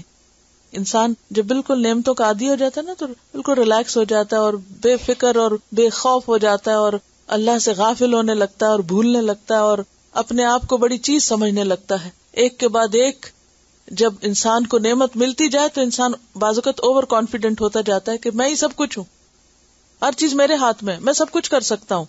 لیکن اصل ہر چیز تو اللہ ہی کے ہاتھ میں ہے، ہر چیز کا مالک وہ ہے، بندہ نہیں ہے، اور کوئی بھی بندہ نہیں ہے۔ لہذا مصیبت آتی ہے ہدایت دینے کے لیے، دل نرم کرنے کے لیے، عاجزی پیدا کرنے کے لیے، انسان کے تکبر کو دور کرنے کے لیے، اس کے ذہن کو جگانے کے لیے اس کو جھٹکا لگایا جاتا ہے، ہوش میں آؤ، کدھر جا رہے ہو، پلٹو پلٹو اللہ کی طرف، انا للہ و انا الیہ راجعون۔ تو جو ومن یؤمن باللہ، جو اللہ کو مان جاتا ہے، ایمان رکھتا ہے اللہ پر، وہ کیا کہتا ہے، انا للہ و انا الیہ راجعون، پلٹ آتا ہے۔ اب جو ہی پلٹتا ہے یہدی قلبہ، اللہ اس کے دل کو قرار دے دیتا ہے، اور پھر وہ اس ٹیسٹ میں پاس ہو کر زیادہ بڑی خوشی، زیادہ بڑا درجہ اور زیادہ بڑی نیکی کے لائق ہوتا ہے۔ اور اگر اس ٹیسٹ میں انسان فیل ہو جائے تو جو پہلے کام کر رہا ہے اس سے بھی نیچے جاتا ہے۔ اللہ اپنے پیاروں کو اسی طرح چنتا ہے۔ حدیث میں آتا ہے کہ سب سے زیادہ سخت آزمائشیں پیغمبروں پر آئیں، کیونکہ وہ چنے ہوئے لوگ تھے نا، سب سے زیادہ انہیں آزمایا گیا، اور ان سب میں سے بھی نبی صلی اللہ علیہ وسلم کو سب سے زیادہ آزمایا گیا۔ اور ہر آزمائش کیا تھی؟ دراصل آگے لے جانے، اوپر بڑھانے کا ذریعہ۔ تو کرنا کیا چاہیے؟ جب بھی کوئی پریشانی والی بات، کوئی تکلیف دہ چیز، کوئی ایسی صورت پیش آئے جو انسان کے لیے ناگواری کا باعث ہو، دل دکھانے کا باعث ہو، اس کی مرضی کے خلاف چیز ہو، مال کا نقصان ہو، اولاد کی طرف سے پہنچنے والا کوئی دکھ ہو، کسی بھی قسم کا، کیونکہ اوپر جو آیت ہے بہت جامع ہے کہ کیا کیا چیزیں انسان کو بڑی ناگوار ہیں اور کیا کیا چیزیں انسان کے لیے دنیا میں مصیبت بنتی ہیں۔ وَلَنَبْلُوَنَّكُمْ بِشَيْءٍ مِّنَ الْخَوْفِ وَالْجُوعِ وَنَقْصٍ مِّنَ الْأَمْوَالِ وَالْأَنفُسِ وَالثَّمَرَاتِ، یہ تو ہوگا۔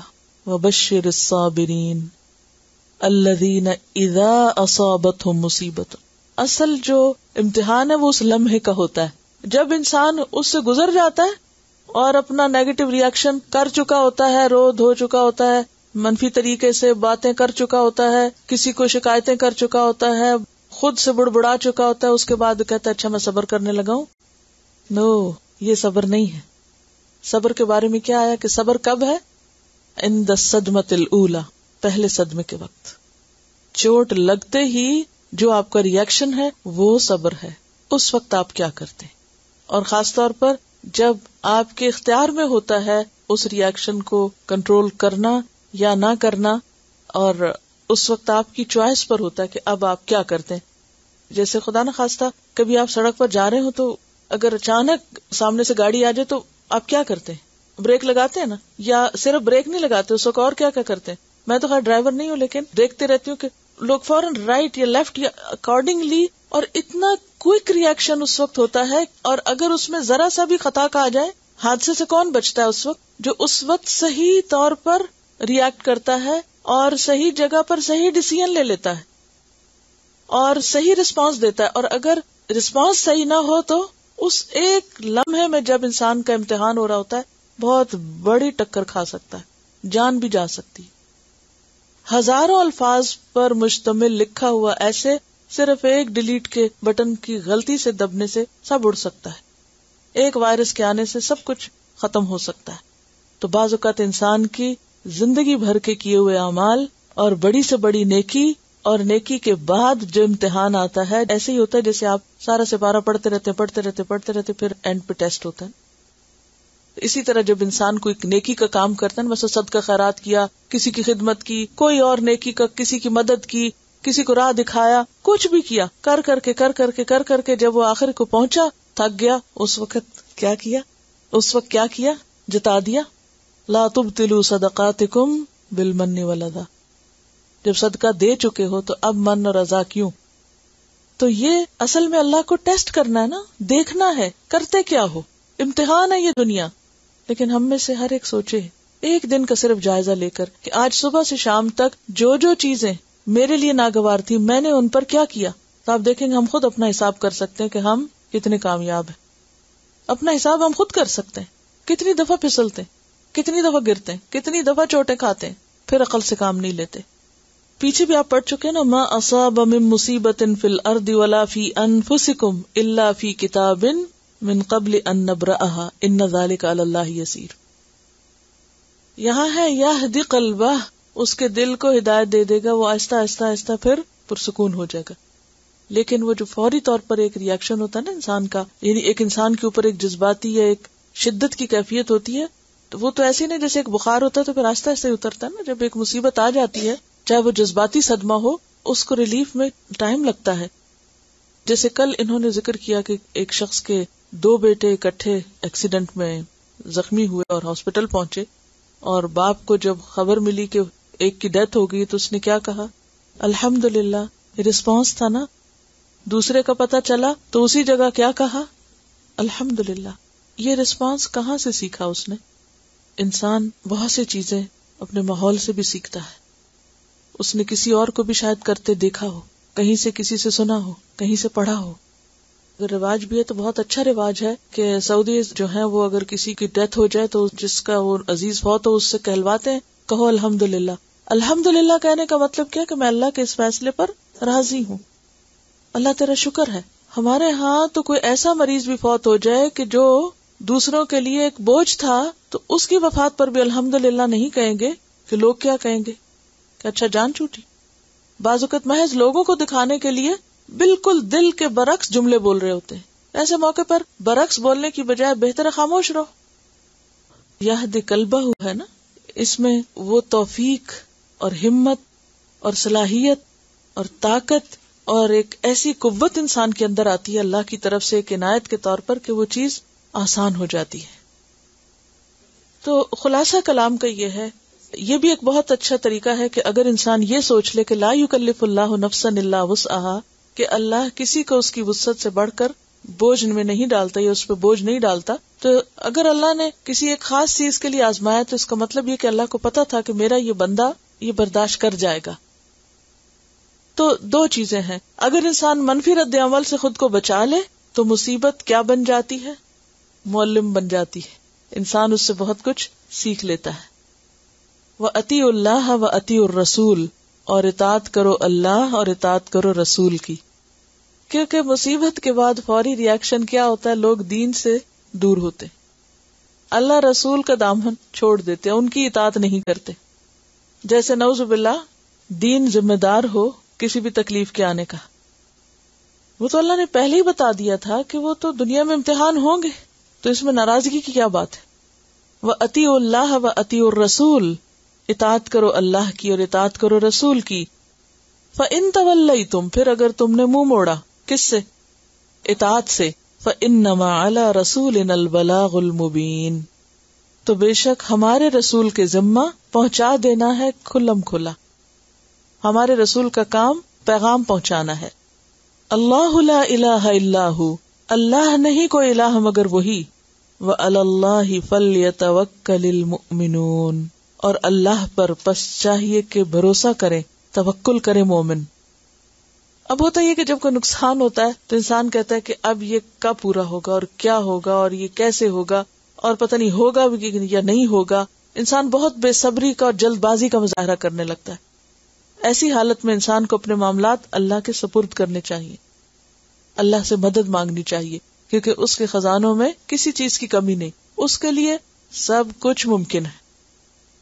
اب بات یہ ہے کہ انسان کو زیادہ سے زیادہ تکلیفیں اور پریشانیاں عموماً اس کے قریبی لوگوں سے پہنچتی، اور خاص طور پر گھر کی زندگی میں شوہر کو بیوی سے، بیوی کو شوہر سے، اور بچوں سے، اور بچوں کو پیرنٹ سے مسئلے مسائل رہتے ہی ہیں. جتنے یہ محبت کے رشتے ہوتے ہیں اتنے ہی زیادہ ان میں ساتھ ساتھ تکلیفیں بھی ہوتی. اور پھر اگر اس کو دین کے کانٹیکس میں لیا جائے تو بسا اوقات کیا ہوتا ہے کہ بہت پیارے قدردان رشتے دین کے معاملے میں رکاوٹ بن جاتے ہیں. ایسے میں اور امتحان ہو جاتا ہے انسان کا. لہٰذا یہ جو اگلی آیت ہے اس کے بارے میں ترمذی کی ایک روایت ہے ابن عباس سے کہ جب وہ لوگ مدینہ پہنچ گئے اور رسول اللہ صلی اللہ علیہ وسلم کی خدمت میں حاضر ہوئے، یعنی جب لوگ مدینہ پہنچے اور رسول اللہ صلی اللہ علیہ وسلم کی خدمت میں حاضر ہوئے تو انہوں نے دیکھا کہ کچھ لوگ دینی مسائل سیکھ چکے ہیں. یہ ایک صحابی کے بارے میں آتا ہے، کچھ لوگ پہلے مدینہ آئے تھے اور کچھ لوگ بعد میں آئے تھے. تو جو پہلے آئے تھے وہ پہلے بہت کچھ سیکھ چکے. تو جب بعد میں آنے والوں نے آ کے دیکھا کہ پہلے آنے والے تو بہت آگے نکل گئے ہیں تو انہیں اپنے اہل و عیال پہ بہت غصہ آیا اور انہوں نے ارادہ کیا کہ اپنے اہل و عیال کو سزا دیں، کیونکہ ان کے بچوں نے ان کو ہجرت سے روک رکھا تھا. اس پر یہ آیت نازل ہوئی. پس منظر سمجھ میں آیا؟ مکہ سے کچھ لوگوں نے تو فوراً ہجرت کر لی تھی جو ہی حکم آیا، اور کچھ لوگوں نے بعد میں کی. جو ساتھ ہی کر کے آ گئے تھے انہوں نے ہر روز کچھ نہ کچھ سیکھا اور بہت کچھ سیکھ گئے. جو دیر سے آئے وہ پیچھے رہ گئے. اب انہیں غصہ آیا کس پر؟ اپنے بچوں پر. ان کی وجہ سے ہم نہیں آ سکے، لہٰذا یہ آیت نازل ہوئی. اسی طرح ایک اور روایت میں آتا ہے عوف بن مالک کے بارے میں کہ وہ بال بچوں والے تھے، عیالدار تھے. جب آپ جہاد پہ جانے کا ارادہ کرتے تو بیوی بچے رونے لگتے کہ آپ ہمیں کس کے حوالے کر کے جا رہے ہیں اور کیوں جا رہے ہیں، اور ان کا دل پسیج جاتا اور وہ رک جاتے. تو اس پر یہ آیت نازل ہوئی. یا ایھا الذین آمنوا ان من ازواجکم و اولادکم عدوا لکم، اے لوگو جو ایمان لائے ہو، بے شک تمہاری بیویاں اور تمہارے بچے دشمن ہیں تمہارے. فاحذروہم، ان سے بچ کے رہو، محتاط رہو. وَإِن تَعْفُوا وَتَصْفَحُوا وَتَغْفِرُوا فَإِنَّ اللَّهَ غَفُورٌ رَحِيمٌ، اور اگر تم نے عفو درگزر سے کام لیا اور معاف کر دیا اور بخش دیا تو بے شک اللہ بھی غفور الرحیم ہے. اب آپ دیکھیں کہ امتحان تو بہت سارے ہوتے ہیں، لیکن عزیزوں پیاروں کا دین کے راستے میں رکاوٹ بن کے امتحان بننا انسان کو جتنا اس کا ایمان ہو اتنا زیادہ غصہ دلاتا ہے کہ جو کچھ میں کرنا چاہتا ہوں یہ مجھے کرنے کیوں نہیں دیتے، یا ان کی وجہ سے میں کیوں پیچھے ہوں. ایسی صورت میں انسان اگر کسی شدید ری ایکشن کا شکار ہو تو گھر کی زندگی میں بہت بڑا فساد پڑ سکتا ہے، کیونکہ خون کے رشتے ایسے ہوتے ہیں جن کو نہ انسان کاٹ کے پھینک سکتا نہ ہی ان سے قطع تعلقی کر سکتا ہے، نہ ہی ان سے کہیں بھاگ سکتا ہے، نہ انہیں نکال سکتا ہے، نہ خود نکل سکتا ہے. ساتھ بھی رہنا ہے، ضرورت ہے ایک دوسرے کی، اور پھر اللہ کو بھی راضی کرنا ہے. اب کریں تو کریں کیا؟ تو یہاں پر پہلی بات یہ بتائی گئی کہ تم ان کو اپنے ساتھی سمجھتے ہو، اپنا سہارا سمجھتے ہو، محبت کی جگہ سمجھتے ہو، لیکن یاد رکھو یہ دشمن ہے. یہ دشمن ہے، جسے میٹھے دشمن کہتے ہیں. جیسے کل بھی بات ہوئی تھی نا کہ جب انسان کو کوئی چیز ملتی ہے تو وہ عام طور پر کیا سمجھتا ہے؟ یہ نعمت ہے میرے لیے. لیکن ہر نعمت کیا ہے دراصل؟ امتحان، فتنہ، آزمائش. انما اموالکم و اولادکم فتنہ، امتحان ہے. اور یہ بھی یہاں بھی کیا ہے؟ دشمن ہے. اور یہ کانسیپٹ صرف قرآن نے دیا ہے کہ بیوی بچوں کو کھلے عام دشمن بتانے کا کہ دشمن ہے یہ. اگر آپ قرآن کو ایک طرف رکھ کر میں آپ کو کہتی ہوں کہ آپ کے بچے آپ کے دشمن ہیں تو آپ میری دشمن ہو جائیں گی. آپ یہ کیا کہہ رہے ہیں؟ یہ تو عقل میں آنے والی بات نہیں. کیونکہ ہمیں سب سے زیادہ اعتماد کس پہ ہوتا ہے؟ اپنے بچوں پہ یا ماں باپ پہ یا شوہر پہ. سب سے زیادہ ہم ایکسپیکٹ بھی انہی رشتوں سے کرتے ہیں، اور ان کو اگر بتا دیا جائے دشمن تو بڑی مشکل بات ہے. لیکن ان دشمنوں میں اور باقیوں میں فرق ہے. جو باقی دشمن ہوتے ہیں ان کے ساتھ کیا کرتا ہے انسان؟ قطع تعلقی کر لیتا ہے، ان کی خبر لیتا ہے، ان کا مقابلہ کرتا ہے. یہاں نہ خبر لے سکتے نہ مقابلہ کر سکتے ہیں. بس صرف کیا کرنا ہے؟ فاحذروہم، احتیاط کہ یہ تمہارے دین کے رستے میں حائل نہ ہو. بچ بچا کے نکلو، ٹکرائے بغیر. فاحذروہم، جیسے ڈرائیونگ کرتے ہیں نا تو رائٹ لیفٹ، فاحذروہم فاحذروہم، اس سے بھی بچو، اس سے بھی بچو، اس سے بھی بچو. فاحذروہم. اب یہ تو نہیں کر سکتے کہ ڈرائیونگ چھوڑ دے. یعنی آپ خود جتنے بھی بچ رہے ہو، اور اگر وہ پھسل رہے ہو، مثلا سنو پڑ رہی ہو اور دوسرے ڈرائیور پھسل رہے ہو تو جان بچانا مشکل ہو جاتی ہے نا. تو کتنی پھسلن ہے زندگی کے سفر میں، کتنی مشکل ہے. فاحذروہم. اچھا، یہ احتیاط اس لیے بھی کہ جو دوسرے دشمن ہوتے ہیں نا وہ تو نفرت کرنے والے ہوتے ہیں، وہ تو نقصان دینے والے ہوتے ہیں کھلم کھلا. لیکن یہ جو دشمن ہے یہ محبت کرنے والے ہوتے ہیں، یہ خیال رکھنے والے ہوتے ہیں. ان سے بچنا بہت ہی مشکل ہے، کیونکہ ان کی دشمنی کو انسان دشمنی سمجھتا ہی نہیں ہے. ان پہ تو رہ رہ کے پیار آتا ہے، ان کے تو رہ رہ کے ناز نخرے اٹھانے ہوتے ہیں. دل مانتا ہے دشمن سمجھنے کو؟ ذرا ٹٹولے اپنے دل مانتا نہیں کہ کیسے دشمن ہے. لیکن اللہ بتا رہا ہے کہ دشمن ہے. حل یہ نہیں کہ آپ ان کا مقابلہ کرو اور ان سے نفرت کرو اور ان کے ساتھ ان کو کہیں کاٹ پھینکو. نہیں، جو بھی مشکلات ہو ان کی طرف سے تعفو تصفحوا تغفروا، معاف کرتے چلے جاؤ.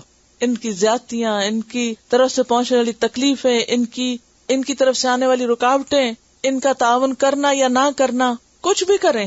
تعفو تصفحوا تغفروا، سویرے تعفو، دوپہر تصفحوا، شام کو تغفروا. قرآن مجید میں بخشنے کے لیے، کسی کو معاف کرنے کے لیے جو الفاظ آتے ہیں وہ سارے اس ایک آیت میں جمع ہیں، سب یہاں اکٹھے کر دیے گئے. عام طور پر 2 لفظوں سے تاکید ہو جاتی، یہاں 3 کے ساتھ تاکید ہے. تعفو، عفو، اور عفو ہوتا ہے کسی سے درگزر کرنا. اور پھر فرمایا تصفحوا، اور صفح ہوتا ہے کہ قصور کا احساس بھی نہ ہونے دینا. یعنی وہ جو زیادتی کریں تم پر، پھر آپ ریئیکٹ نہیں کر سکتے نیگیٹولی. مثلا وہ کہے کوئی ضرورت نہیں پڑھنے پڑھانے کی، اب آپ اکڑ کھڑے ہوں کہ نہیں میں تو کروں گی، تو کیا ہوگا؟ کچھ بھی نہیں کر سکیں گے، گڑبڑ ہو جائے گی اور وہ آپ کے دین کے دشمن ہو جائیں گے. یہ کس قسم کا دین ہے؟ اور مشکل ہو گئی نا. تو ایسی صورت میں کیا ہے؟ تصفحوا میں کسی کی زیادتی، کسی کا قصور اس طرح معاف کرنا کہ اس کو احساس بھی نہ ہو کہ اس نے غلطی کی تھی. اتنا کچھ سہنا، باز پرس بھی نہ کرنا. 3 لفظ کیوں لگا؟ ایک ہی کافی تھا. ایک کو 3 دفعہ کہہ دیا جاتا، جیسے ہم عام طور پر اپنی زبان میں اگر کوئی کسی کو کچھ کہنا ہو تو ایک لفظ کو 3 دفعہ بول کے کہتے ہیں سٹاپ سٹاپ سٹاپ. لیکن یہاں اللہ تعالیٰ نے ایک ہی لفظ نہیں 3 دفعہ دہرایا، 3 ڈفرنٹ الگ الگ لفظ بتائیں اور الگ استعمال کیے تو الگ معنی ہیں ان کے. تو جو عفو ہے اس کا معنی ترک عقوبت ہے. ترک عقوبت کا کیا معنی ہوتا ہے؟ کسی کو سزا نہ دینا. مثلا اگر کسی نے آپ کو 1 لگائی تو آپ جواب میں 1 نہیں لگائیں گے. یہ ہے عفو. یہ کیا ہے؟ عفو. صفح کیا ہے؟ ترک ملامت. ترک ملامت یعنی کسی نے آپ کو 1 لگائی ہے تو جواب میں 1 لگانے کی بجائے یہ بھی احساس نہیں جتائیں گے کہ تم نے لگائی ہے، کہ کچھ کہا بھی ہے، یا یہ کہ ہمیں کچھ لگی بھی ہے. اتنا پی جائیں گے. وتغفروا، اور بخش دیں. تغفروا کیا ہوتا ہے؟ اتنی دفعہ مغفرت کے میں نے بتایا ہے، چھپا دینا. آپ چھپا دیں، کسی اور سے بھی ذکر نہ کریں، واویلا نہ کریں. میرے گھر والے تو ایسے ہیں کہ وہ مجھے کچھ کرنے ہی نہیں دیتے، اور وہ تو دین کے دشمن ہیں، اور وہ تو ان سب چیزوں کے بہت خلاف ہیں. یعنی مغفرت کیا ہے؟ ستر الذنب والتجاوز عنہ، ان قصوروں کو ڈھانپنا بھی، آگے بھی نہیں لمبی چوڑی کہانیاں بتانی. کیونکہ ہوتا کیا، جب آپ کسی کو بار بار بتاتے میرے ساتھ یہ ہو رہا ہے، یہ ہو رہا ہے، یہ ہو رہا ہے، روز ایک ہی کہانی کرے، وہ دوسرا بھی آگے سے سن کے کیا کہے گا، تمہارے گھر والے تو بہت ہی برے انسان ہیں. اچھا اب کیا ہوگا، وہ پھر آپ کو اور برا لگے گا کہ میرے گھر والوں کو برا کیوں کہا کسی نے. تو اس میں کیا ہوتا ہے، مشکل ہو جاتی ہے پھر. تو ایسی صورت میں آپ تجربہ کر کے دیکھ لیں، کوئی بات بری لگی تھوڑی دیر کے لیے اس کو گوارا کر لیں اور پھر ایک طرف ہو جائیں اور پھر اس کا ذکر نہ کریں، تو اگلے دن ایسے ہوگا جیسے کچھ ہوا ہی نہیں تھا. وہ کچھ وقت تو انتہائی کڑوا گزرے گا، لیکن اگر کنٹرول کر جائیں تو اگلا دن، کیونکہ یہ جو رشتے ہوتے ہیں نا، یہ اتنے پیارے ہوتے ہیں نا، کتنا کچھ بھی کر دینا تو تھوڑے دیر کے بعد پھر ہمارا دل ان کی طرف ویسے ہی ہو جاتا ہے. تو وہ جو بیچ کا وقت ہوتا ہے نا، کہ جس میں انسان کے لیے بہت برداشت مشکل ہوتی، اس میں انسان پھر جو بولتا ہے یا زیادتی کرتا ہے، وہ پھر بعض اوقات اپنے ہی خلاف پڑ جاتی ہے، وہ اپنے ہی رستوں کو مزید بند کر دیتی ہے. تو ایسی صورت میں اللہ سبحانہ وتعالیٰ نے جو حل بتایا ہے، اس کے سوا اور کوئی سولوشن ہے ہی کوئی نہیں. چپ کر کے سن لو اور پھر اس کے بعد جب معاملہ کرو اپنی طرف سے آسان کر دو. ہر وقت کی آزمائش ہوتی ہے. وَجَعَلْنَا بَعْدَكُمْ لِبَعْدٍ فِتْنَةً أَتَصْبِرُونَ.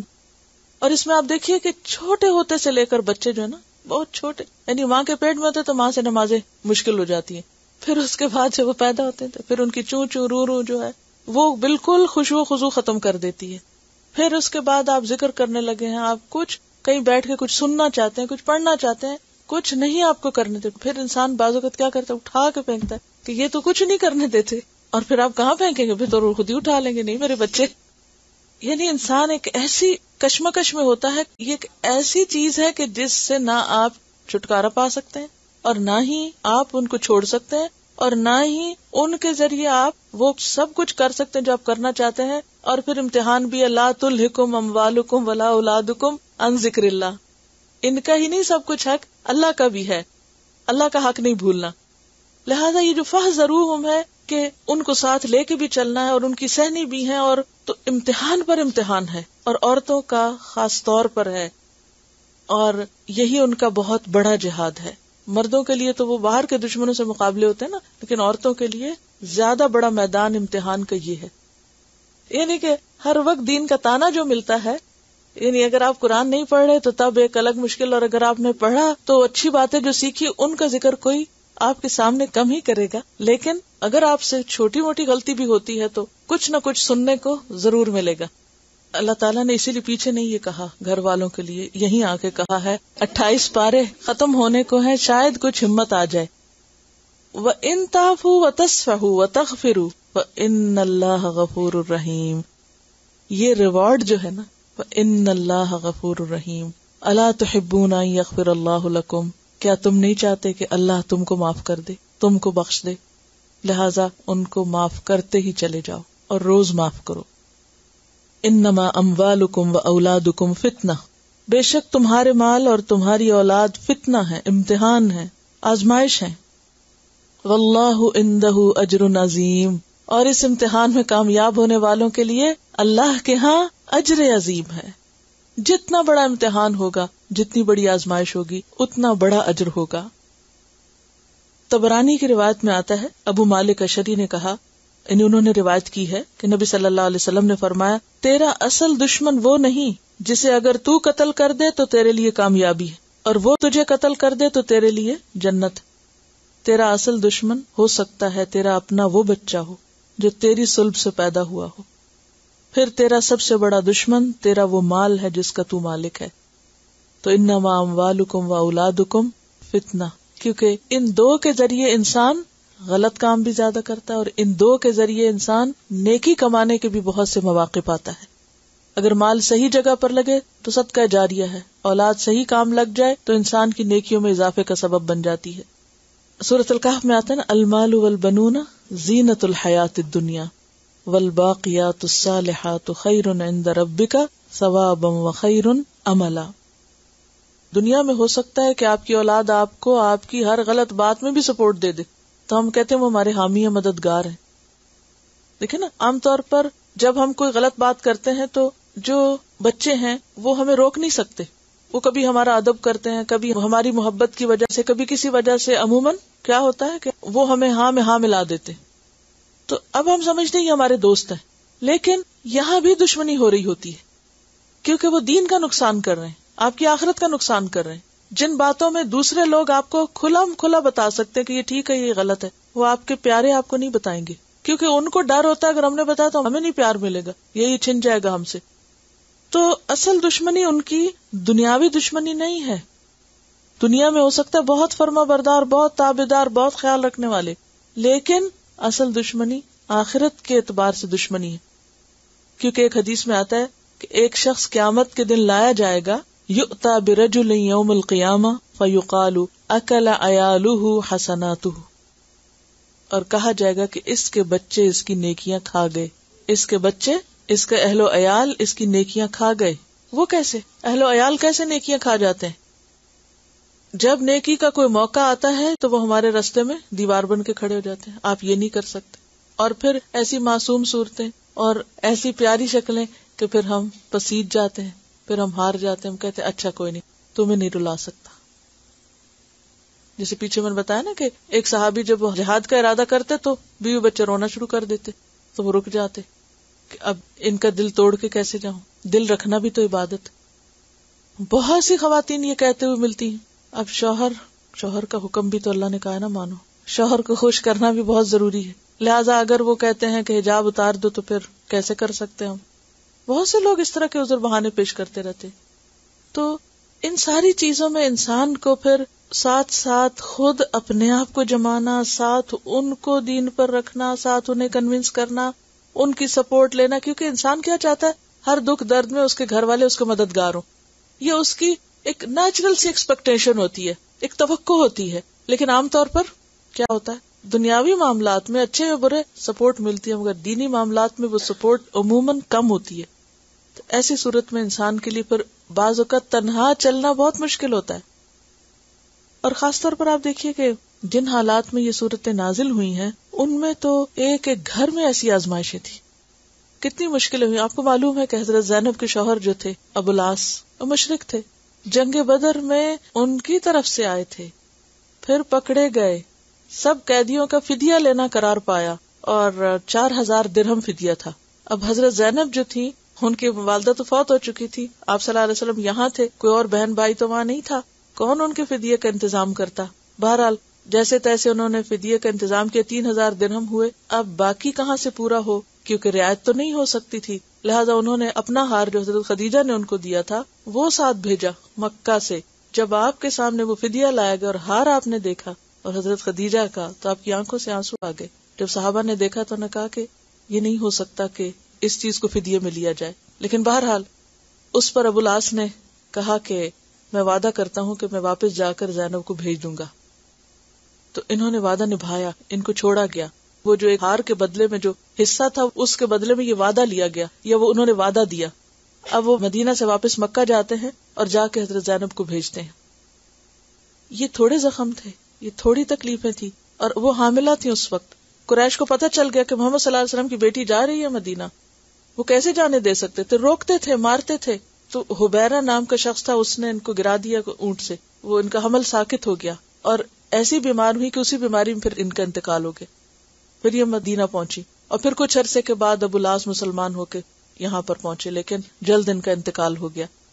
خود آپ صلی اللہ علیہ وسلم کے اپنے گھر کے اندر اب آپ کی بیٹی ہو اور یہ صورت پڑ رہی ہو اور شوہر ابھی تک مسلمان نہ ہوئے ہوں، یہ کس قدر مشکل مرحلہ ہے نا. اور ویسے وہ ایک اچھے انسان تھے. پھر اسی طرح حضرت عباس جو آپ کے چچا تھے، جب ان کو پکڑا گیا یعنی جنگ بدر میں، تو وہ کہنے لگے کہ میں تو پہلے سے مسلمان تھا، میں تو پیچھے کھڑا تھا، ایسے ہی مجھے لے آئے ساتھ. تو آپ نے فرمایا نہیں، اب آپ پکڑے گئے ہیں لہٰذا اب تو آپ کا بھی فدیہ ہوگا. انہوں نے کہا میرے پاس نہیں ہے، پیسے نہیں ہیں. بہرحال پھر وہ انہوں نے بھی فدیہ دیا. آپ نے اپنے رشتہ داروں کو معاف نہیں کیا، ان کا بھی فدیہ ادا ہوا. اب چچا ہو، بیٹی ہو، داماد ہو، یہ سارے خون کے رشتے ہیں، بہت پیارے رشتے ہیں، لیکن ایمان نے، دین نے ان کو الگ الگ کر رکھا ہے. ام کلثوم جو تھی عقبہ بن ابی معیط کی بیٹی، وہ بھی ہجرت کر کے مدینہ آ گئی تھی. تو جتنے یہ دین کے بڑے بڑے دشمن تھے ان کی اولادیں مسلمان ہو رہی تھی اور ہو گئی تھی. تو ایک ایک گھر میں جدائیاں پڑ گئی تھی. اب ایسے میں دین کو پکڑے یا رشتہ داروں کو پکڑے؟ ہمارا تو کوئی اس مقابلے میں امتحان ہی نہیں جو امتحان ان لوگوں نے دیے. اور آپ کو معلوم ہے کہ وہ عرب کا معاشرہ قبائلی معاشرہ تھا. قبائلی معاشرے میں خاندان اور قبیلہ سب کچھ ہوتا ہے، ہر چیز چھوڑی جا سکتی ہے، قبیلہ نہیں چھوڑا جا سکتا. قبیلہ غلط بھی کرے تو ساتھ دیا جاتا ہے. اور یہاں اسی اعتبار سے ان پر آزمائش آئی. قبیلہ چھوڑا، خاندان چھوڑا، خون کے رشتے چھوڑے، گھر بار چھوڑا، وطن چھوڑا، کیا کیا قربانیاں نہیں کی انہوں نے، تب جا کر اپنے ایمان کا ثبوت دیا. کبھی اپنے گھر میں کوئی مشکل ہو نا تو زینب کو یاد کر لیا کرے، اور ان رشتہ داروں کو جن کے گھروں میں اتنی بڑی بڑی مشکلات ہوئی لیکن دین نہیں چھوڑا، دین پہ کمپرومائز نہیں کیا. تو دین کی وجہ سے بہت سارے ایسے اختلاف قریب کے رشتوں میں ہو سکتے ہیں، لیکن یہ سب امتحان ہے اور یہ سب مصیبت ہے اور اللہ کے اذن سے ہے. اللہ چاہے تو ان سب کو ہدایت دے دے. ایسے میں فرض کیا بنتا ہے؟ فاتقوا اللہ ما استطعتم، ڈرو اللہ سے جتنی بھی تم میں استطاعت ہے، جتنی تمہاری طاقت ہے. کیونکہ ہم کہتے ہیں ربنا ولا تحملنا ما لا طاقت لنا بہ. اور یہ بھی کہا جاتا ہے یا ایھا الذین آمنوا اتقوا اللہ حق تقاتہ، جتنی تمہاری ہمت ہے، جو تمہارا بس چلے، تم اللہ سے ڈرتے رہو.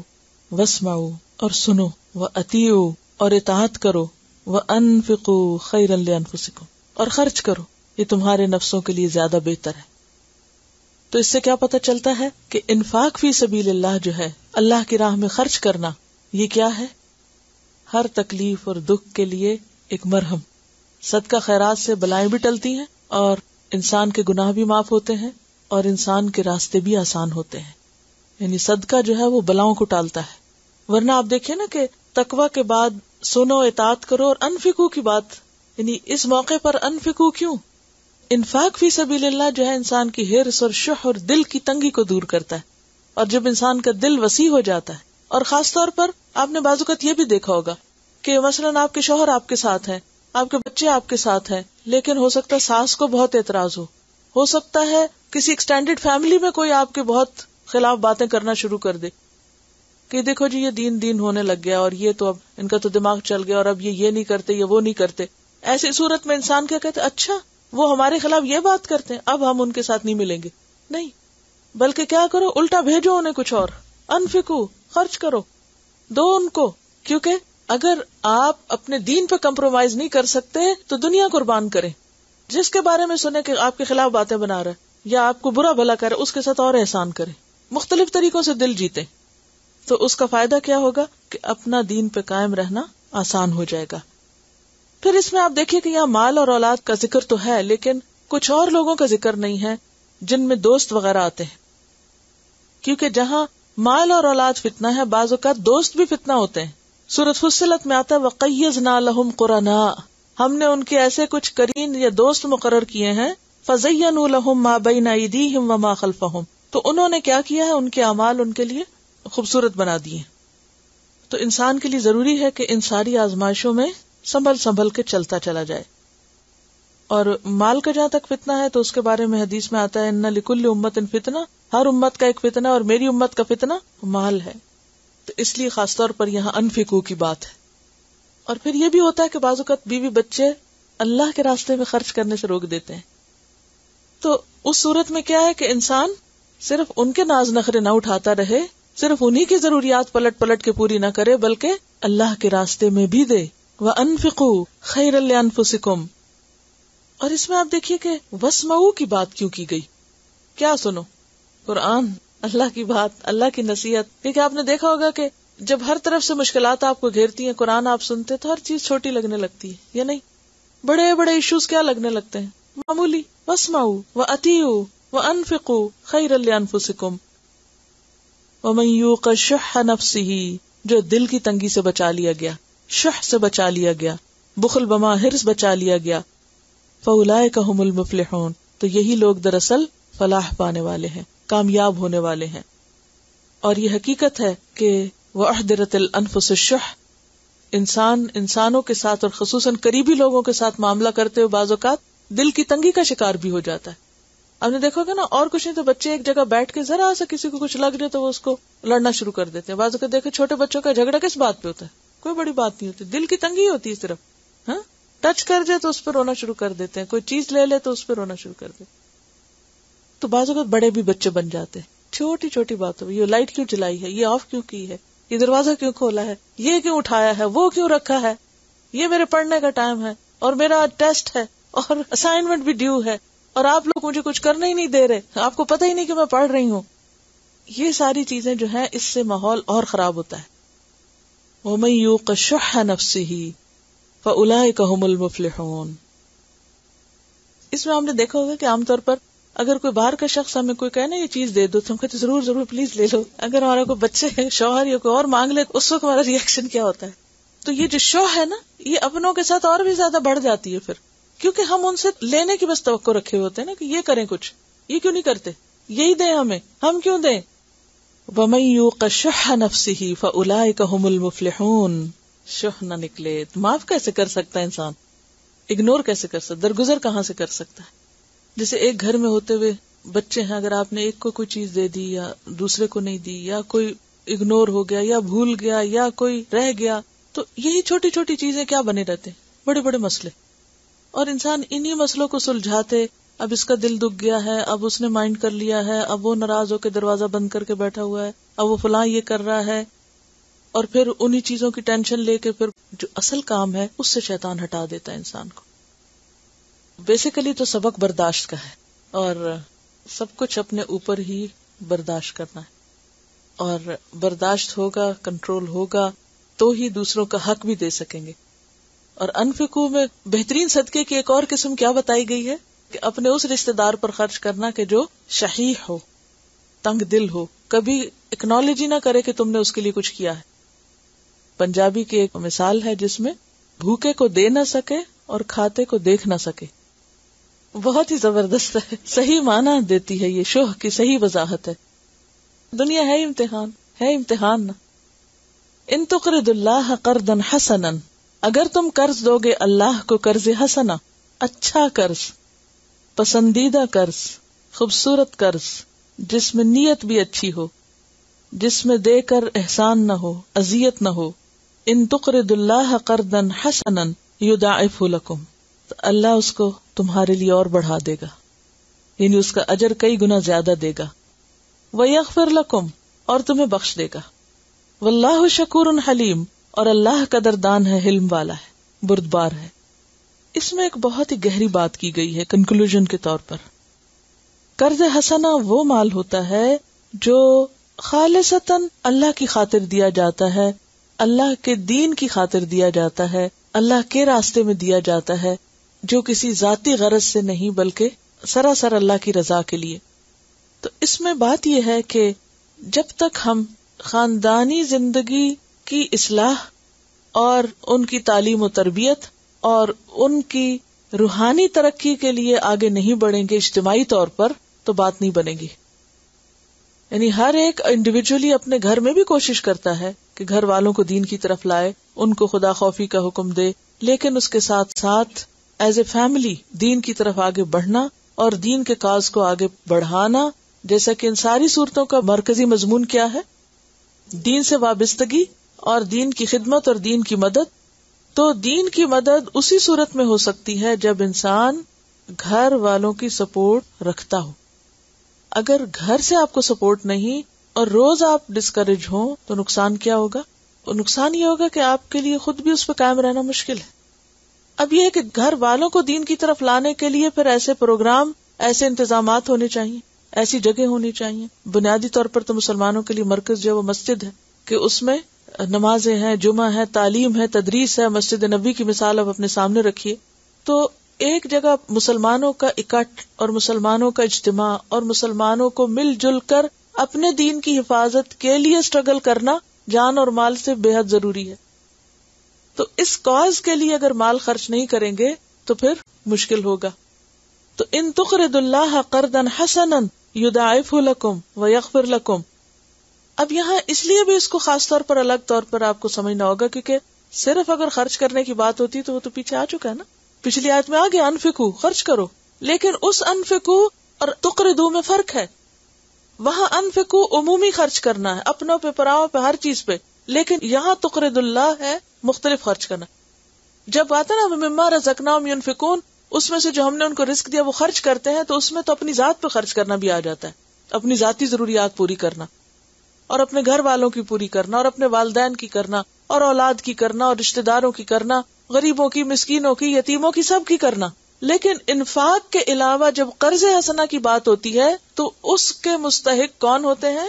دینی پروگرام، دین کا کاز، اللہ کے دین کی ترقی، کیونکہ وہ اللہ کے لیے کیا جا رہا ہوتا ہے نا، اللہ کا نام بلند کرنے کے لیے، تو اس کو اللہ اپنے ذمہ قرض لیتا ہے. ٹھیک ہے، کس مال کو اللہ اپنے ذمہ قرض لیتا ہے؟ جو اللہ کا نام بلند کرنے کے لیے آپ دے رہے ہیں. اگر آپ اپنے پہ خرچ کر رہے ہیں، اپنی بیوی پہ خرچ کر رہے ہیں، یہ بھی صدقے کی ایک قسم ہے. حدیث میں اس کو بھی صدقہ بتایا گیا کہ جو اپنی بیوی کو کوئی کھلاتا ہے، اپنے بچوں کی ضرورت پوری کریں، یہ بھی ٹھیک ہے، ثواب ہے. رشتہ داروں کو دے رہے، ثواب ہے. مدد کر رہے ہیں، تحفے تحائف دے رہے، کچھ بھی کر رہے ہیں، ثواب ہے. کسی کو کھلا رہے ہیں، پلا رہے ہیں، کوئی ضرورت پوری کر، لیکن اس کو اللہ قرض حسنہ نہیں کہتا. قرض حسنہ کون سا ہے؟ جو اللہ کی کاز میں دیا جائے، فی سبیل اللہ دیا جائے، جس کا اجر آپ آخرت میں چاہتے ہیں، جس سے آپ کے دین کی مدد، نصرت، حمایت ہو، جس سے آپ کا دین ترقی کرے اور اس کے نتیجے میں آپ کا ایمان بھی ترقی کرے.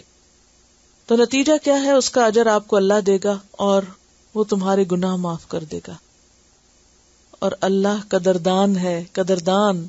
اور اس کے بارے میں آپ احادیث پڑھ چکے ہیں کہ ایک کھجور پہاڑ برابر ہو جاتی ہے. اللہ تعالیٰ اس کو اپنے دائیں ہاتھ سے لیتا ہے اور اس کو اس طرح پالتا ہے جیسے تم میں سے کوئی اپنے گھوڑے کے بچے کو پالے، اور پھر اس کے لیے بڑھاتا چلا جاتا ہے. یہ ہے قدردانی، ضائع نہیں کرتا. اور حلیم، بردبار ہے. اصل میں حلیم کا لفظ حلم سے ہے، اور حلیم ایک مستقل صفت ہے. حلیم کون سی صفت ہے؟ مستقل صفت، جو ہر وقت حلیم کے اندر رہتی ہے. حلیم ایسی صفت ہے جو ہر وقت حلیم کے اندر رہتی ہے. یعنی جب کوئی ناگوار بات سنے تو اس کی طبیعت میں بہت بڑا اتار چڑھاؤ نہ آئے، اور جب کوئی صدمہ پیش آئے، کوئی بے عزتی کر دے، کوئی بری بات کہہ دے، یا کوئی بہت خوش کن بات سنے، تو بھی اس کے مزاج اور موڈ میں کوئی ڈراسٹک چینج نہ آئے. وہ نارمل، بیلنسڈ، دکھ کی خبر سن کے چیخنا چلانا نہ کرے بلکہ الحمدللہ کہہ سکے. خوشی کی خبر سن کے الحمدللہ کہنا جانے، اس کو کہتے ہیں حلیم. حلیم. کچھ صفات ایسی ہوتی ہے نا جو کام کے وقت چاہیے ہوتی ہے، ہر وقت نہیں چاہیے ہوتی. لیکن حلم ایسی صفت ہے جو آپ کو ہر وقت چاہیے ہوتی ہے. جس کے پاس یہ ہر وقت نہ ہو وہ حلیم نہیں ہوتا. تو یہ صفت دراصل اللہ سبحانہ وتعالیٰ کی بہت پیاری صفات میں سے ہے. لیکن حلم کی صفت بندوں کے لیے بھی بہت پسندیدہ ہے. ابراہیم علیہ السلام کے لیے یہ لفظ استعمال ہوا ہے، حلیم اواہ منیب. اور اسی طرح قبیلہ اشج کا جب وفد آیا تھا آپ کے پاس، وہ لوگ آئے اور اتر کر بس بھاگم بھاگ آپ کے پاس ملنے کے لیے آگے، لیکن جو ان کے سردار تھے وہ آرام سے پہنچے، سکون اور وقار کے ساتھ. تو جب وہ پہنچے تو آپ صلی اللہ علیہ وسلم فرمایا کہ تم میں دو صفات ایسی ہیں جو اللہ کو بہت پسند ہیں، الحلم والانات، حلم اور ٹھہراؤ. تو یہ جو ٹھہراؤ ہے طبیعت کا، کہ ایک دم بہت پارا ہائی ہو جانا اور ایک دم بہت نیچے آ جانا، یہ درست نہیں. بیچ میں رہنا. اور یہ جو ٹھہراؤ ہے یہ اللہ کو بہت پسند ہے. انات اور حلم، بردباری. اچھی خبر بھی بوجھ ہے اور بری خبر بھی کیا ہوتا ہے؟ بوجھ پڑتا ہے نا دل پہ. یہ نہیں تو یہ جو بوجھ ہوتا ہے نا، اس کو سہ جانا اور اس کا نیگیٹو ریاکشن شو نہ کرنا. کچھ لوگ ہوتے ہیں نا، ذرا سی بات ہو تو فوراً چہرے پہ آ جاتی ان کے، اور پھر جاتی نہیں جلدی. یعنی یہ تو قدرتی بات ہے کہ آتی اور جاتی ہے تو کوئی بات نہیں. ظاہر ہے کہ آپ کو بری خبر سن کے تو خوش تھوڑی ہو سکتے ہیں، آپ کے چہرے پہ فرق پڑے گا. نبی صلی اللہ علیہ وسلم جب ناراضگی والی بات سنتے تھے تو آپ کا چہرہ سرخ ہو جاتا تھا، فرق پڑتا تھا. لیکن یہ کیفیت پرماننٹ نہیں ہوتی، یہ تھوڑی دیر کے لیے ہوئی اور اس کے بعد کنٹرول کر لی. کچھ لوگوں کا حال یہ ہوتا ہے کہ اگر سویرے ان کو کوئی بات ناگوار گزری تو رات تک پھر آپ کی شامت، وہ اس سے نکلیں گے نہیں، نہ آپ کو نکلنے دیں گے. بعض اوقات تو کسی دوسرے کو یہ بھی نہیں پتا ہوتا کہ مسئلہ کیا ہے، یعنی واٹس دا پرابلم، کوئی خبر نہیں، لیکن وہ اپنی عادت سے مجبور ہے. تو اس کیفیت سے نکلنا چاہیے. اور خاص طور پہ گھر والوں کو یہ عادت بہت تکلیف دیتی ہے، کیونکہ وہ سارا وقت آپ کے ساتھ ہی ہوتے ہیں نا. اور سویرے سویرے آپ نے موڈ آف کر لیا. اب بچے چھوٹے چھوٹے، ان کو ماں کا چہرہ دیکھ کے سکون آتا ہے، یعنی بچے کتنا لک فارورڈ کرتے ہیں نا، ماں مسکرائے تو ان کی عید ہو جاتی ہے، ماں کے چہرے پہ کچھ ہو تو پریشان ہو جاتے ہیں. لیکن اکثر میں نے دیکھا خواتین کو یہ مسئلہ زیادہ ہوتا ہے، کوئی ہارمونل چینج اور معلوم نہیں کیا کیا مسئلے گھڑ لیے اب تو، اور ان کا عذر بہانہ تراش کے ہم ہر وقت کسی نہ کسی جھولے پر ہی بیٹھے رہتے ہیں، ایک دفعہ ادھر اور دوسری دفعہ ادھر. تو بہتر یہ ہے کہ ایسی چیزوں کو کنٹرول کیا جائے، وہی برداشت والی بات کہ ان کو سہ لیا جائے. تو جو اپنے اندر یہ چیز لائے گا تو اللہ سبحانہ و تعالیٰ بھی اس کے ساتھ ایسا ہی معاملہ کرے گا. جب بندے قدر نہ کریں، آپ کے احسان کی قدر نہ کریں، آپ کے کسی نیکی کی قدر نہ کریں، آپ ان کی خدمت کریں، وہ قدر نہ کریں، انسان تو بہت ناقدر ہے نا. تو اللہ کیا ہے؟ شکور. تو ایسے میں انسان دل نہ چھوٹا کرے کہ میں نے اتنا کیا، اس کو پرواہ نہیں تھی، کچھ اس نے قدر ہی نہیں کی. شکور وہ ہے نا قدردان، حلیم وہ ہے نا بردبار. عالم الغیب والشہادہ، جاننے والا غیب کا اور حاضر کا. العزیز الحکیم، زبردست حکمت والا، سب پتا ہے اس کو، سب راز جانتا ہے، سب چھپی باتیں پتا ہے اس کو، جو سامنے ہوتا ہے جو پیچھے ہوتا ہے سب اس کے علم میں ہے، سب اس کے قبضے میں ہے. لیکن وہ حکیم ہے، لہذا بے وقت بے موقع نہیں پکڑتا، ہر چیز کا ایک وقت مقرر ہے. اور اس بات کی وضاحت انشاءاللہ اگلی سورت میں اور زیادہ اچھی طرح ہوگی. تو یہ ہے سورۃ التغابن. تلاوت سنیے. ایک چھوٹی سی چیز آپ سے شیئر کروں گی کہ کس طرح گھر والے ایک دوسرے کے لیے کیا کر سکتے ہیں، آپس میں ہم ایک دوسرے کی اصلاح کیسے کر سکتے ہیں، ایک دوسرے کے مددگار کیسے بن سکتے ہیں، اور گھر کے اندر ایک اسلامی فضا کیسے قائم ہو سکتی ہے. تھوڑا سا سن لیجیے، انشاءاللہ فائدہ ہوگا. پیاری استاذہ، السلام علیکم ورحمۃ اللہ وبرکاتہ. Alhamdulillah, our last Husn Akhlaq class was just in time for Ramadan. Had it been a week earlier, we would have forgotten about our lesson on lying. By the time Ramadan began, I and my daughter started working on it right away. The first step was analyzing ourselves and why do people feel the need to lie. Number 2, working on ourselves. And number 3, its harms and benefits. In simple words, we lie to deceive, make others believe what we are not. Gain popularity, we lie to show off, get credit for what we did not do. Arrogance, we lie to hide our mistakes and faults and blame others for our wrongdoing. Pride, a major factor for all sorts of lying. Then lying can be deliberate, major sin, should never lie. Habitual, which is worse, one should seriously work on it and get rid of the habit. And occasional or exaggeration can lead to habitual, so one should avoid it. Week 1, which is the first week, ایک chart انہوں نے بنایا تھا جس میں lying, backbiting, day, time and situation. We decided that as we sincerely want each other to benefit and will not just try to find or look for mistakes or faults, I also realized that parents and children know each other better than anyone else but tend to criticize rather than correct or do positive islah. At times, to avoid arguments or ill feelings, we just ignore and the problem remains uncorrected. Day 1, I asked my daughter if she wanted fruit salad for iftar, and my daughter said she does not want to have any, so I should just make it for myself. She loves it, especially for iftar. So I made it, and it was a test for her, as it would be a lie if she had eaten it. Day 2, she said that she would be in the car by 8:30 a.m. and was not. So I put that down as a lie for her, and she started noticing each and every word I said after that. In the evening, I called my friend and told her that I found out from my daughter just now that her sister-in-law had passed away. I wondered why my daughter ran out of her room smiling with her pencil and the lying chart in her hand, whispering, "You lied. I told you right when we got back from school." I quickly mentioned to my friend that my daughter told me when we got back from school, but my daughter said it was too late. It had already been written. That evening we decided that phrases like, "I told you to do this 100 times," or "I put this here 1,000 times," are not going to be considered a lie, but still we will try to avoid them inshallah. Alhamdulillah, we have been consciously trying and find writing it down very beneficial. This weekend we added one more column to the chart, attitude. So it was now lying, backbiting, attitude, day, time and situation. Last weekend we went for Salatul Taraweeh at a different masjid.